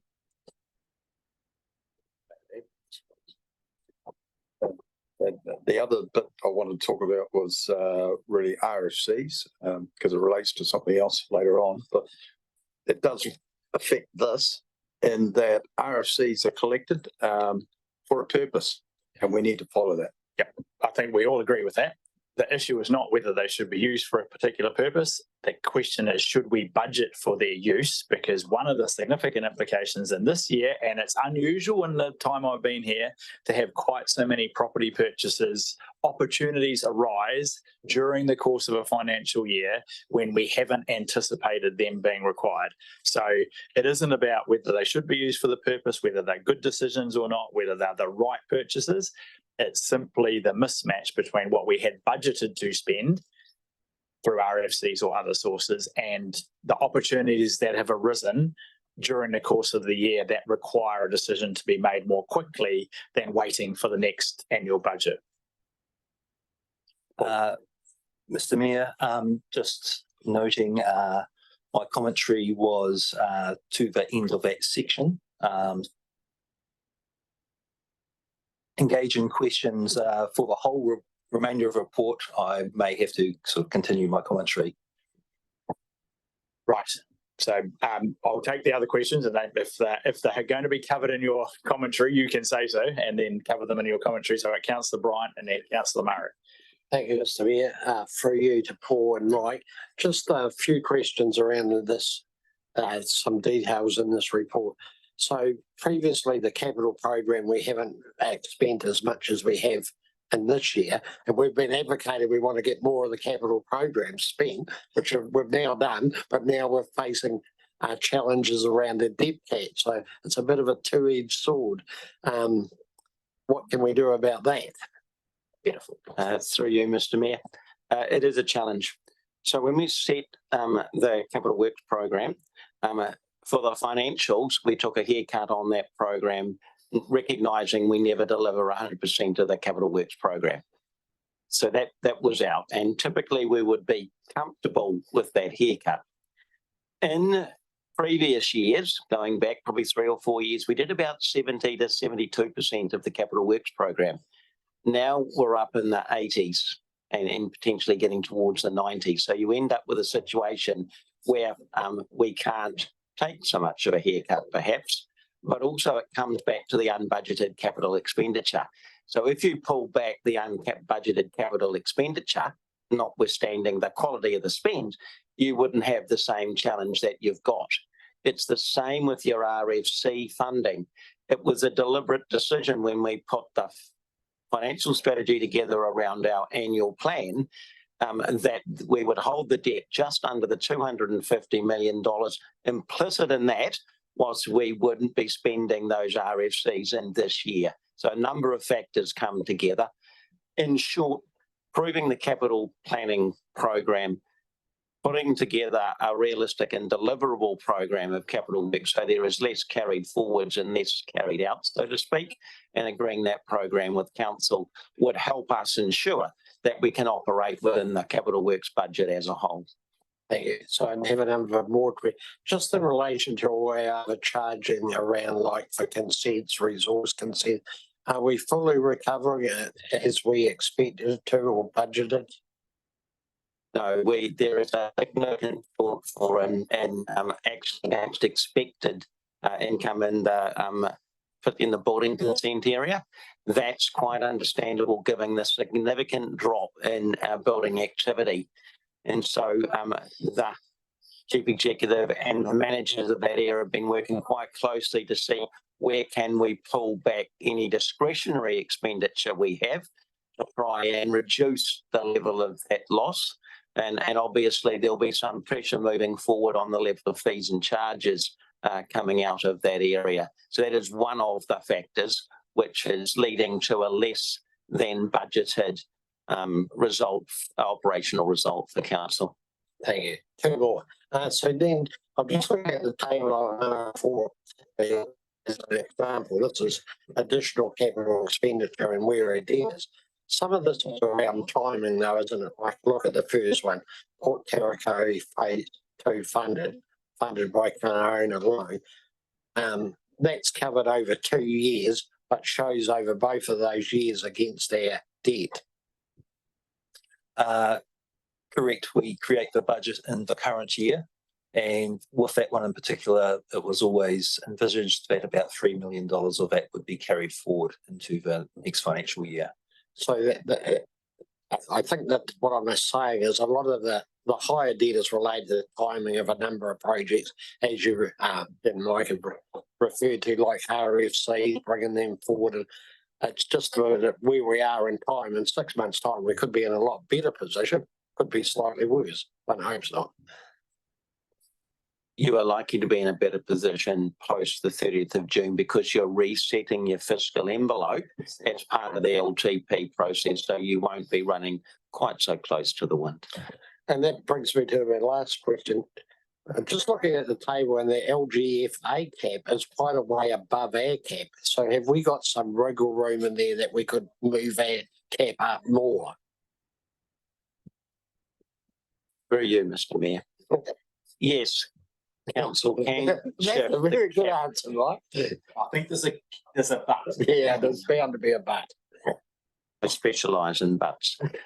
Yes, you could lift your treasury cap, and in fact it is lifted in the LTP.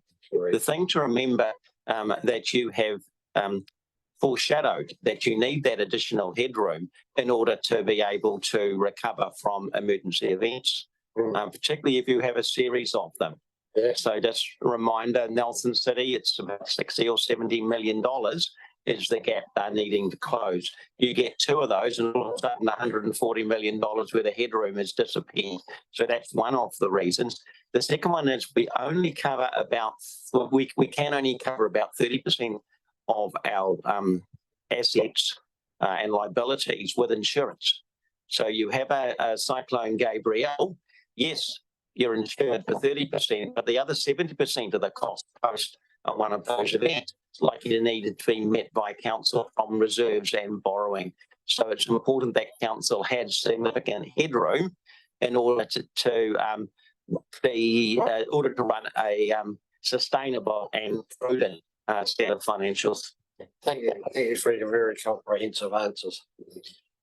Thank you, Councillor Ryan. Councillor Murray. So I've got about, I think, maybe 4 questions at the most. My first question is there several concerns, some concerns, or we've talked to staff and we might have been in a better position to make? The report starts out, if you've written it, as there are several concerns. When you present, there's some, and between different discussions, we might be okay, mate. What is the state? Are we concerned? Are we some concerns? I am concerned about council's financial position. I'm not concerned that council can't meet its obligations. Again, thanks, right. And then, so what's happened today? Because the March result in May is too late, because you'll only have 1 month left in your financial year to make it. So, what has ELT? So you've talked to building about the fees recovery. Council should be really aware of that, because building and consent have been quite transparent around the issues and the paybacks and that. So what else across the organisation has happened from today that will bring this back into line?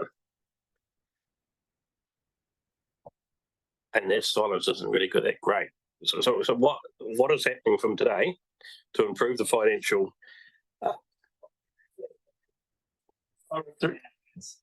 Some of it is, and some of it isn't. So through you, Mr. Mayor, the council's position was apparent in the December financials.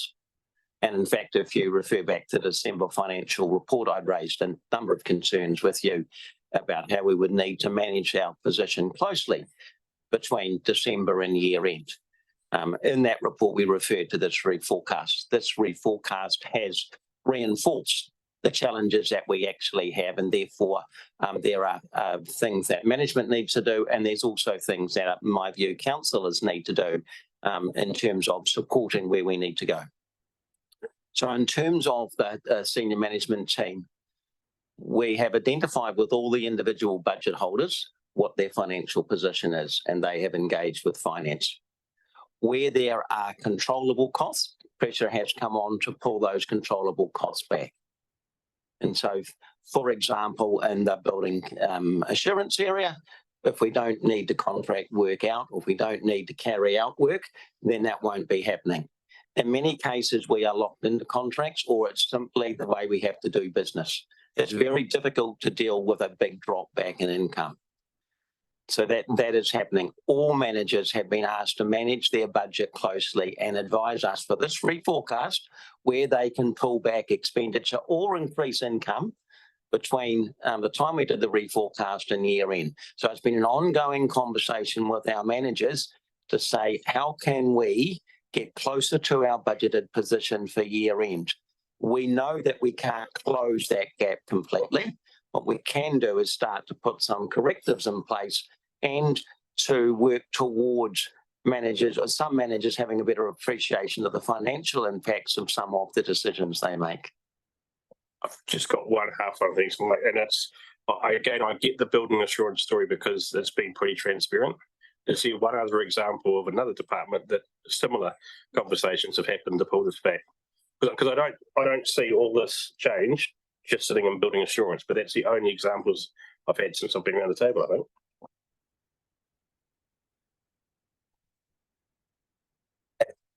The maintenance has been significant, and that's been has a big impact. So, Paul, you've been working closely with that team, haven't you? Yes, yeah. Yes. So where things can be controlled, and there is a scope to adjust things, like, for example, there are a number of vacancies which have been left out. People haven't hired. There's a role there it's budgeted for, but they've been able to find ways to avoid hiring that role. That's across the organisation. And people are looking at their maintenance costs and bringing them back in the events and the legacy of those events. And it has been difficult, whether it be water pipes in Wakefield or landslips elsewhere. Thank you, and I take absolute responsibility for a strategic purchase of property in Motueka as part of the problem. But thank you for another example. Councillor Greening, then Councillor Mackenzie. Yeah. No surprises really where we are. I was wondering if there's going to be a bit more OPEX analysis. I see a lot of capital expenditure analysis in the report, but not much OPEX. I do recall some time ago, I mean, you're wanting us to help. I think if we can help, it's getting a better picture of the organisation. We used to get quite detailed financial reports on each of the group levels, and I wonder whether that would be useful for councillors to see again, even if we're only seeing them on a quarterly basis, so we can better understand the budgets that are operating within those groups, both OPEX and CAPEX, where the surpluses are, where the pressure is, etc. They were always really good discussions, and I think we have lost that element in our discussions, which really focused us on the financial well-being of the organisation. And perhaps we could reintroduce those reports back in. On the RFC front, I do think that maybe to avoid sailing close to the wind, which I think is a pretty good description at the moment, not using the RFCs as part of the offset mechanism to see how much room we've got. I mean, the RFCs aren't that big anyway. They are big for Richmond because we've had a lot of development, but there was always the expectation that we were going to spend them, and we were saving up our RFCs to make some big spends rather than lots of little ones. So, I mean, they were always going to be spent. It was just a matter of time and opportunity. And I think maybe we should be rethinking whether we should be using RFCs in our net debt calculations. Perhaps we shouldn't be.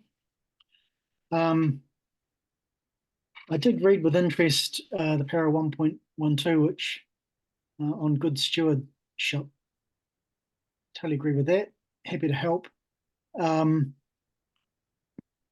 so sure I'm keen to find more revenue, because that's basically taking more money out of ratepayers' pockets. And I certainly appreciate controlling costs, which is trying to operate within existing budgets. But I think what's missing in that sentence is, what about reducing costs? And I think, and I've been saying it all along through the long-term plan, that the organisation needs to trim costs, not just control costs within budgets, but actually reduce budgets. And I think some councillors, myself included, have made some suggestions which could save quite a lot of money. We're talking millions, but we keep getting pushed back on staff entertaining them. So we're trying to help, but we're getting pushback. I also have had concerns with the fact that the dynamic debt cap, again, just loosens the belt. So Mark, I don't want to start relitigating the LTP conversation about future debt caps. So just stick to the current forecast and the current situation. Well, that's what helps. So I'm trying to give some drivers here for how you can help, how councillors can help. Which is, when you set a dynamic debt cap, you're loosening the belt, you're lifting the debt, and that just incentivizes the governance group as an opportunity to spend more. So if you want fiscal prudence, you've got to operate in a very fixed term envelope, which forces people to prioritise. You keep having expandable debt caps, people are going to expand their spending. And this has been my concern all the way through the long-term plan process, which we've been discussing. So Mark, we're not discussing a long-term plan. No, but we are trying to discuss how we can help staff. And I think this is what I'm trying to indicate, which is we're coming with ideas about reducing costs, and they've all come through the long-term plan, because this has been an ongoing discussion, and no surprise where we've landed here, because these were the concerns all the way through. So I think that's something we really need to address. So it's not just increasing revenue, it should be on the agenda, and unfortunately it's not in the long-term plan, but it should be about actually reducing costs. Yeah, we're already hearing about more costs coming down track for this council as well, which we're going to need to make room for. Yep, and that is entirely up to us to make the decisions. And we've made the decisions on the long-term plan draft, and they will go out to the community for consultation, and we'll make subsequent decisions when that feedback comes back in. Right. Anything further? Oh, sorry, Councillor Mackenzie. Yes, thank you. Did I get an answer on my operational analysis? Absolutely. Yeah, I think I'll come to Leonie. Yeah, through the chair, absolutely. As I mentioned before, we need improved reporting coming through to our elected members so that you can actually have a bit more visibility on, and obviously not late in the piece either. So my intention would be to try and get a bit more focus in the next year, and show you each, if possible, not just quarterly, perhaps even at each council meeting, having a section on the finances, because it will need a close watching. And we need to be able to pull the levers early if we need to land at the end of the year. And ideally from a group perspective as well. I think that's what we're missing. Yes, no, absolutely. That's what I meant. Yep. Okay, thank you, Councillor McKenzie.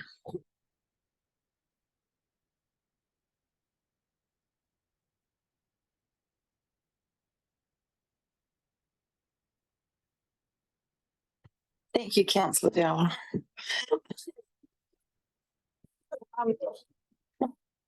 Thank you for the report. Well articulated and explained. I appreciated that.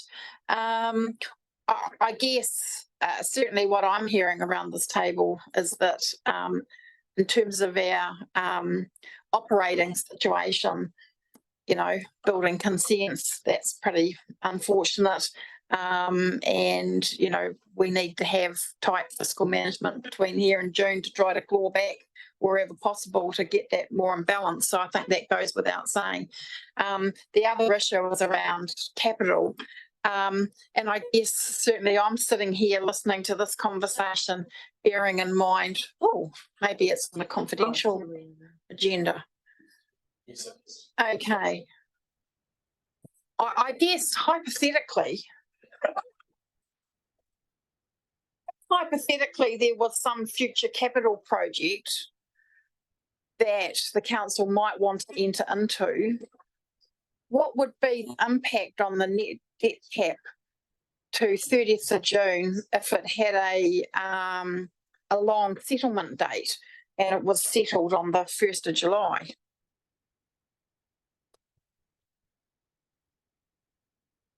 If a hypothetical purchase had a long settlement date, and it was after the 30th of June, you'll be operating under the new parameters from the long-term plan.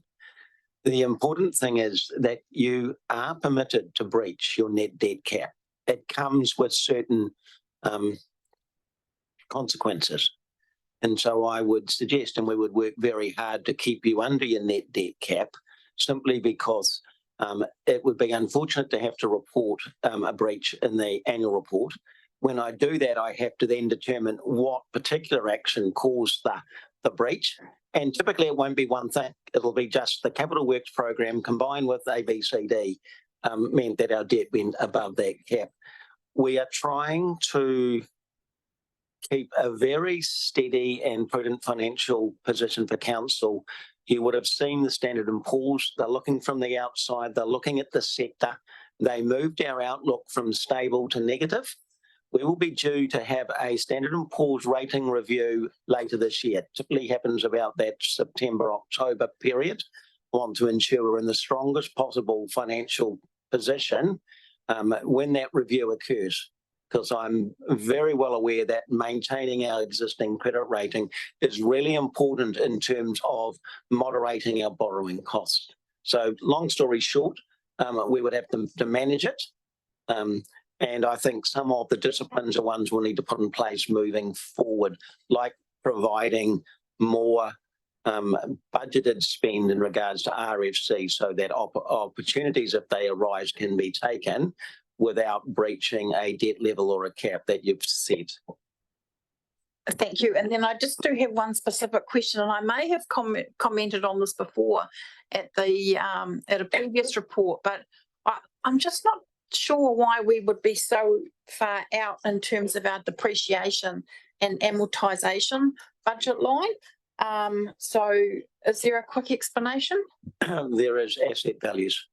So depending on the timing and the upward movements of the asset values in relation to when we set the depreciation in the budgets, there can be a mismatch. So you can imagine we are working months out setting budgets for depreciation. If for the following annual report, we get an asset valuation that moves assets up substantially, the budgeted depreciation will fall below. The budget depreciation will be below what the actual depreciation is for the year. We also have that transition to fully funding depreciation, depending on the levers we pull around that in order to moderate the impact on rates. We can get a mismatch in terms of depreciation. Okay, thank you. Anything further? If not, is someone prepared to remove the receipt of the financial report? Councillor Maru, seconded Councillor McKenzie. All those in favour, please say aye. Aye. Against, carried. Right, thank you. And you know, it'll be worth bearing this in mind when we discuss other items on the agenda.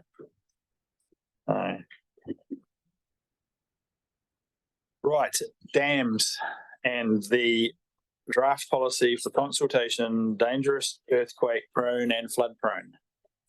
Page 224.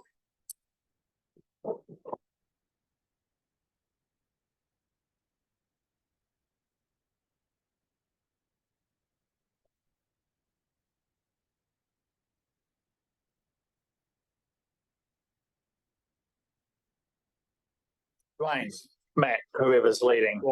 Kia ora, Mr. Mayor, I'll kick off and by way of explanation. So I didn't draft the report or the policy, and because Amy didn't, she wasn't able to be here. So I may not be able to answer all your questions, but I do have some technical support in the form of Bevan and Matt. The policy is required by legislation. It's actually been required for a while, but we have some regulations that are coming in force in May. I can't remember the exact date in May, which now really drive the need to, in fact, establish a policy. The policy is really about how we approach and go about our statutory and regulatory responsibilities, and the policy is based on a sector-wide approach. It outlines the various parties' responsibilities, and in particular how council will give effect to its responsibilities. And as you'll see in the policy, it kind of takes a work with landowners first approach, bring the hammer down if that doesn't work later on. Most of it's self-explanatory in the report. I will just add that as of 10 a.m. today, the government announced an intended change, a foreshadowed change to the dam regulations. So around the classification, classified dam, how it classifies classified dams. And that hasn't yet been given effect to. It will probably be given effect to by the time we finish this consultation. So there's an additional resolution up there just authorising the Yoni to tweak the statement of proposal to make sure that we're clear in our consultation material that we know there's a change coming and summarising it, so that we're not putting it out there without recognising that. Otherwise, full screen, please. Full screen, please. Otherwise, happy to take the report as read, and collectively, hopefully, we can answer your questions. Okay. Any questions? Councillor McKenzie, Deputy Mayor Bryant. So, given that, I mean, my reading of the paper is that what every council in New Zealand has to do a special consultative process for a policy which is going to be identical for every council. That's a statement, I guess. So my question is, are we at least doing a shared SCP with Nelson? To be honest, I can't. Well, they will have some dams. I mean, they've got farmland. I don't know if they have a policy. These guys may know, and I'm certain that there are other councils that have probably got to this policy before us and have done it in the past. I guess you might ask if there's an opportunity to do it with Nelson. One of the things that we're running against time at is that we're supposed to have had this policy in place before the red kick in. And even on the timeline that we're under, we won't. So it really isn't probably a good thing to delay it any further. But essentially, a summary of the situation is everyone's going to have the policy and everyone's decided to have a common policy is accurate. Well, I just think this is one of the most ridiculous things I've ever come across. But anyway, honestly, if we're already late, then what does it matter if we at least tried to find out where Nelson was and joined up?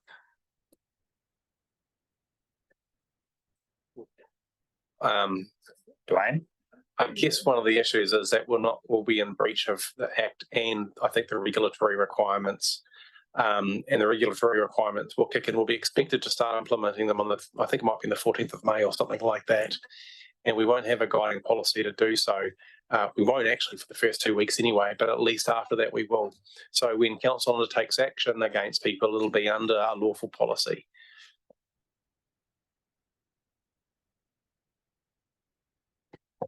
Right. I think this is one of these unfortunate situations where we probably don't have that many options. And yes, it may seem a little annoying, and it's particularly annoying if the rules have changed or are about to change, or we're getting indications of changing around the regulations partway through. But in the current political environment, that is becoming increasingly common. Councillor Greening. I'll wait. Yeah, I'm just wondering why you've sought to delegate from full council to the Environment Regulation Committee decision-making process. I would expect, and I suspect the community would expect, given the significance of the dam and all the public interest, that it would be full council deciding this rather than a regulatory committee. Yeah, through the chair. No, that's a reasonable question. Actually, we should have taken this through the regulatory committee in the first place, but we didn't have resources and time to meet the last regulatory committee. So what we're trying to do is bring it to council to get the process started and returning it back to that committee to conclude it. So will it be coming through full council or not? It's not staff's recommendation. We're recommending it go back to the regulatory committee, which is effectively full council, because everybody is a member of the everyone is a member. So why not just do full council then? Well, because if you look at the agenda we have today and the amount of stuff that's on it and the amount of time, and given we are all members of the regulatory committee, it is a more efficient and effective way of going through the process than full council making the decision. So we have it's effectively for the next meeting. I just think you take come back to full council if you want. It makes no difference to me other than I'll be chairing the meeting instead of Councillor Mailing or Councillor Hill. That's why we have committees of the whole, Councillor Greening, so we can have an efficient use of process.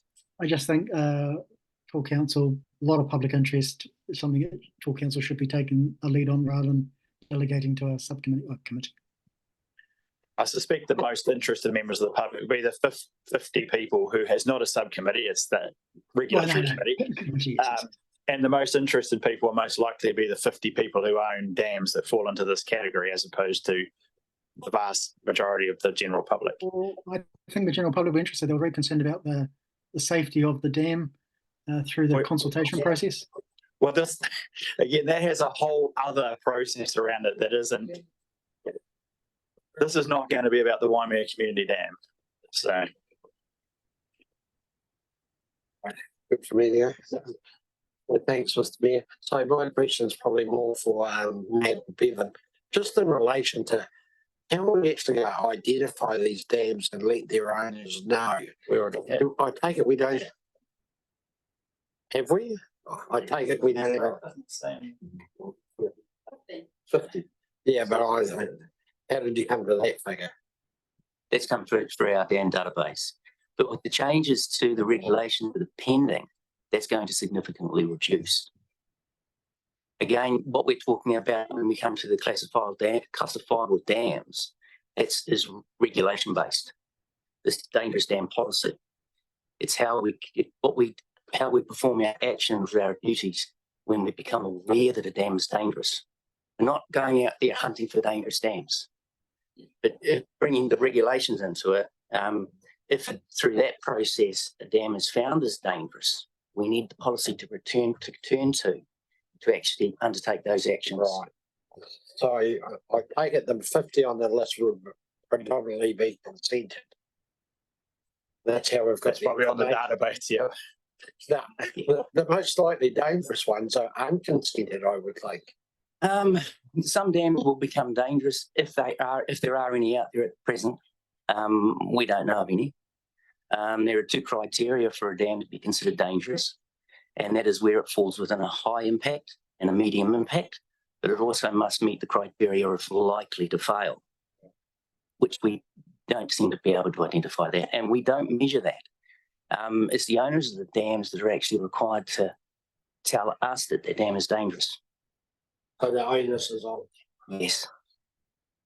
I think this is the policy about how we go about implementing the regulations that the government have provided. So it's not us creating a regulation. And the other thing is, not surprisingly, from this government, the number of dams that will impact is going to reduce, not increase, which is a bit of a theme going around central government legislation at the moment. So, and the whys and wherefores of that we'll leave to them to thrash out. Is that what was come out today, or is that? Yes, that's what's come out today. Indicated to be done, and this again is a bit of theme for this government. Instead of changing the legislation, they just tell you they're going to change it, but at a point in the future, and then give you the heads up. Hence the addition of the line to make those aware as we're going through the consultation that it may change between now and when we finally make decisions. Thanks, Vance. Thanks. The unfortunate part is there may be 20 dam owners who go through this, but they can also read the tea leaves in terms of what's been indicated by the government. So hopefully. Is there a mover and seconder of the recommendation? Move Councillor Dowler, seconded. Who wants to be on the hearings panel? But it's highly exciting. Councillor Mayling, Councillor Dowler. Is there three names? Councillor Mackenzie. Councillor Murray? She's got it. Three names. Have you got those names? Mailing. Yeah. Okay. Is it only three? Who the chair was too, right? Oh, they can work out who the chair is, can't they? Right, with those names in there, someone happy to move? Move Councillor Butler, seconded Councillor Murray. All those in favour, please say aye. Aye. Against, carried. Delegations. Jenny, page 242.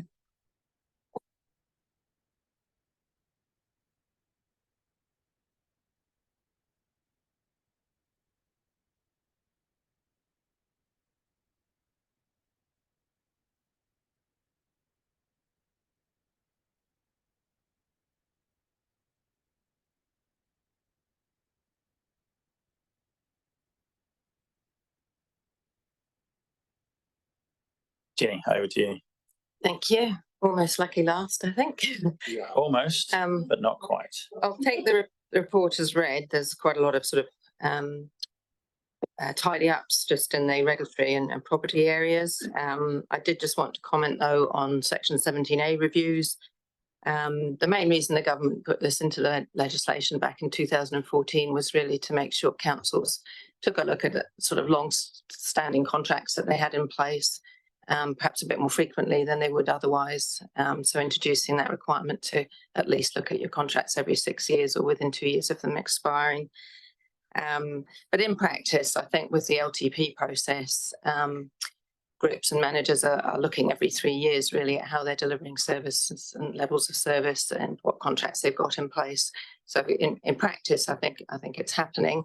There's certainly been reviews happening at a staff level within the organisation. And I think Jamie's working on one on transportation that will be coming to council. Amy Clark in Deirdre's area is also working on a policy for council to bring to council about section 17A reviews and really to sort of let council decide which reviews does it want to look at and have come to council. That might be based on a dollar amount or different nature of the contract, and which could be signed off by the CE at the CE level. Or perhaps where situations where there may be exemptions anyway, it's just not cost effective to undertake a review. So we certainly want to formalise what's been happening in practice and bring that to council, and it's just part of good procurement practice doing these reviews. I also just wanted to provide an update on where we're at with a comprehensive review of the delegations register. I know that it's something the council has asked for. We do now have the local delegations software, the tool that's been developed for the sector as a whole. It is partly populated. It's got all the statutes and powers in there. Simpson Grayson has done that review for the entire sector and put those in. Ashburton District Council has now got theirs on their website. They were one of the trial councils. So that's a good one. I can provide a link through the Tasman update to that. That's a good one to go on and have a look if you want to see what the tool is about. But it shows the acts, the bylaws, the operational financial delegations that the council has. We do also have our register on the website. I've just prepared a project brief for that. It's quite a significant cross-organisational project to go through all the delegations, so not just statutory and bylaws ones, but also your operational and management delegations. So it does require to be resourced. We've got an initial resource to get the project underway, and it would be nice to think that we would get through that this year and bring a comprehensively reviewed register to you to sign off on. That might not include the committee's terms and reference. I think that will require a different discussion, perhaps with the outgoing council and before the new council coming in next year. And also, just in response to some of the discussions earlier today, the appointments register is an internal document. It's not signed off by council. It's really a record of who has been issued warrants and what powers go with those warrants. There are certain positions that council does have to appoint, obviously the chief executive, the electoral officer, privacy officer, myself as registrar for pecuniary interests, civil emergency or civil defence controller, on-scene commander, harbour master if you're coastal, hazardous substances and new organisms officer. Those sorts of positions are the ones that need to be appointed by council. So we'll have a look and see if there's any that we haven't put through council and need to be, and we'll also make sure that there's a note of those included in the delegations register. But other than that, I'm happy to take questions on the report. Okay, thank you, Jenny. Thank you for the introduction. Councillor Dowler. Yeah, I did email Leonie last night about the delegation register for street names. For the changing of names. We got into a bit of mischief, well, a bit of trouble a few years ago when we changed the name in Motueka from High Street South to Quail Street, and we didn't consult with the iwi. And I see that's not mentioned in there, so it became quite an important thing in our area. So I just think that maybe it may have to be considered here as well. Okay. I'm not sure exactly what that process. I believe that's a process issue, isn't it? More than a delegation issue.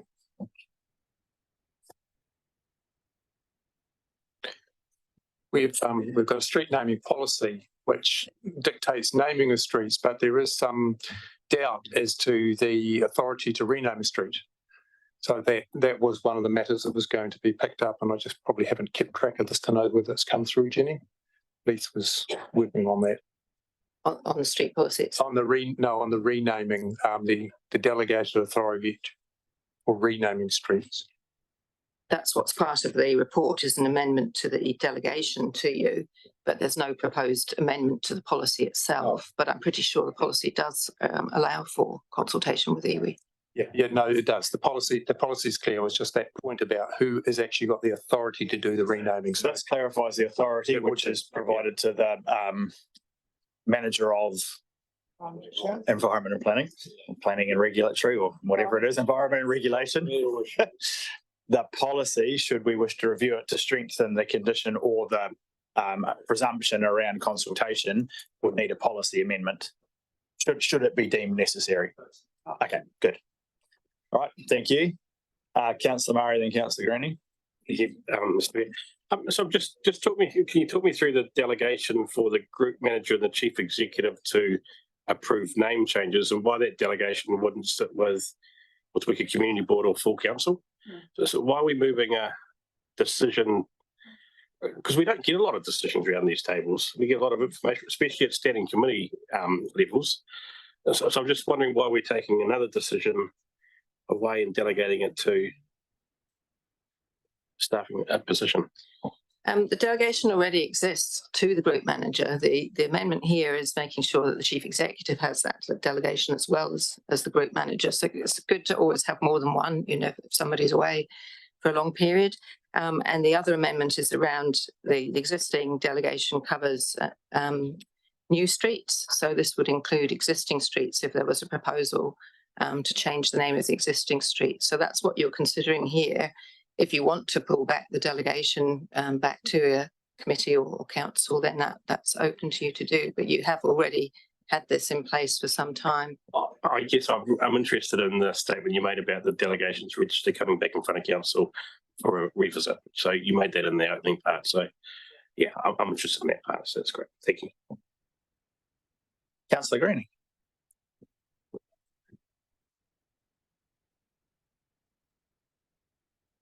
So two questions really. First one hopefully is pretty straightforward. Motion 4 revokes the council delegation to the Environment and Regulatory Committee. I'm assuming therefore that all bylaws come back to council, and is this something that we need to do for all committees, or is it just the Environment and Regulatory Committee?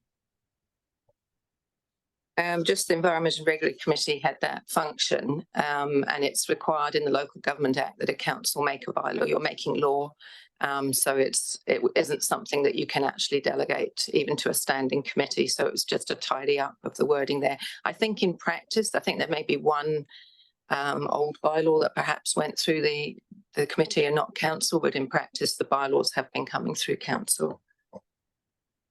Okay, so I'm just conscious that if we've delegated to one committee, we may have delegated to the other. So it's only been to this committee, and we've tidied up the other one. Yes, it's only been through the chair. Sorry, it's only been to that committee because they tend to have a few bylaws in that regulatory area. Motion 5. I'm not in agreement with delegating the Section 17 on legal services. I think as part of our stewardship, as part of getting to know the business well, we should be looking at it and deciding on that. So I would be against including 5.2. I think it should be treated like all the other Section 17A reviews that we do, and we do a few of them, and this is just another one that we should be doing.